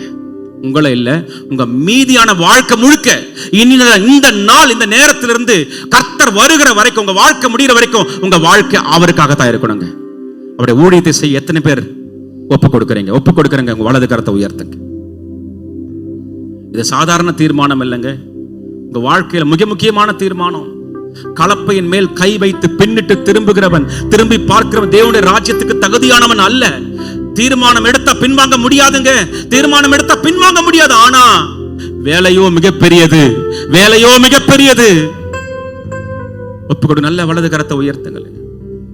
ஹல்லேலூயா, ஹல்லேலூயா, ஹல்லேலூயா. அப்பா, உம்முடைய ஊழியத்தை செய்யும்படி, உமக்காய் புறப்பட்டு போகும்படி, உம்முடைய காரியமாய் பேசும்படி, நீங்க விரும்புகிறதை செய்து முடிக்கும்படி ஒப்பு கொடுத்து கரங்களை உயர்த்தி இருக்கிற இந்த பிள்ளைகள் எல்லாம் பரலோகம் பார்க்கிறபடினால ஸ்தோத்திரம். என் தேவனாய் கர்த்தர் பார்க்கிறபடினால ஸ்தோத்திரம். தகப்பனே, ஒப்பு கொடுத்த எல்லார் மேலும் இப்பொழுது தேவ கிருபை இறங்குவதாக, இப்ப தேவ மகிமை இறங்குவதாக, இப்பொழுது தேவ வல்லமை இறங்குவதாக. ஆண்டவரே, அடையாளப்படுத்தும்படி ஆண்டவரே, அடையாளப்படுத்தும்படியாய், அடையாளப்படுத்தும்படியாய், முத்திரையிடும்படியாய், முத்திரையிடும்படியாய் கர்த்தருடைய வல்லமை இறங்குவதாக, கர்த்தருடைய மகிமை இறங்குவதாக, கர்த்தருடைய வல்லமை, வல்லமை ரபனு ரபத்தன யங்கரபனா ரபனு ரபத்தன யங்கரனு ரஹந்தம யந்திரே லிபரகதுவன் தரபலகன ஹதியன் தரபனமா ரிஷலுர் ஹந்தம யங்கரனு தரபா ரபுன ரஹதரப யங்கமரன ரபதுரன் தரப யந்திரே லிஷலபுரன ஹதரதுனா ரபன ரபதுன ஹதரப யங்கமருன ஹதீன. ஆண்டவரே ஸ்தோத்திரம்பா, நீங்க முன் குறிச்சீங்க, இவர்கள் எல்லாம் உமக்காக செயல்படும் முன் குறிச்சீங்க. யாரையும் நீங்க கட்டாயப்படுத்தல. ஆனா உங்க இருதய துடிப்பை அறிந்து, இருதயத்தை திறந்து இவங்க தங்களை ஒப்பு கொடுத்தபடினால இந்த ஒப்பு கொடுத்ததற்கு ஏற்ற பலன் இவங்க சந்ததியின் மேல் நிற்பதாக, இவங்க சந்ததியின் மேல் இருப்பதாக ஒப்பு கொடுத்து ஆசீர்வதித்து ஜெபிக்கிறேன். உம்முடைய கரத்தில் ஒப்பு கொடுக்கிறேன். உயிர் தெழுந்த இயேசு கிறிஸ்துவின் வல்லமையுள்ள நாமத்தில் ஜெபிக்கிறேன் பிதாவே.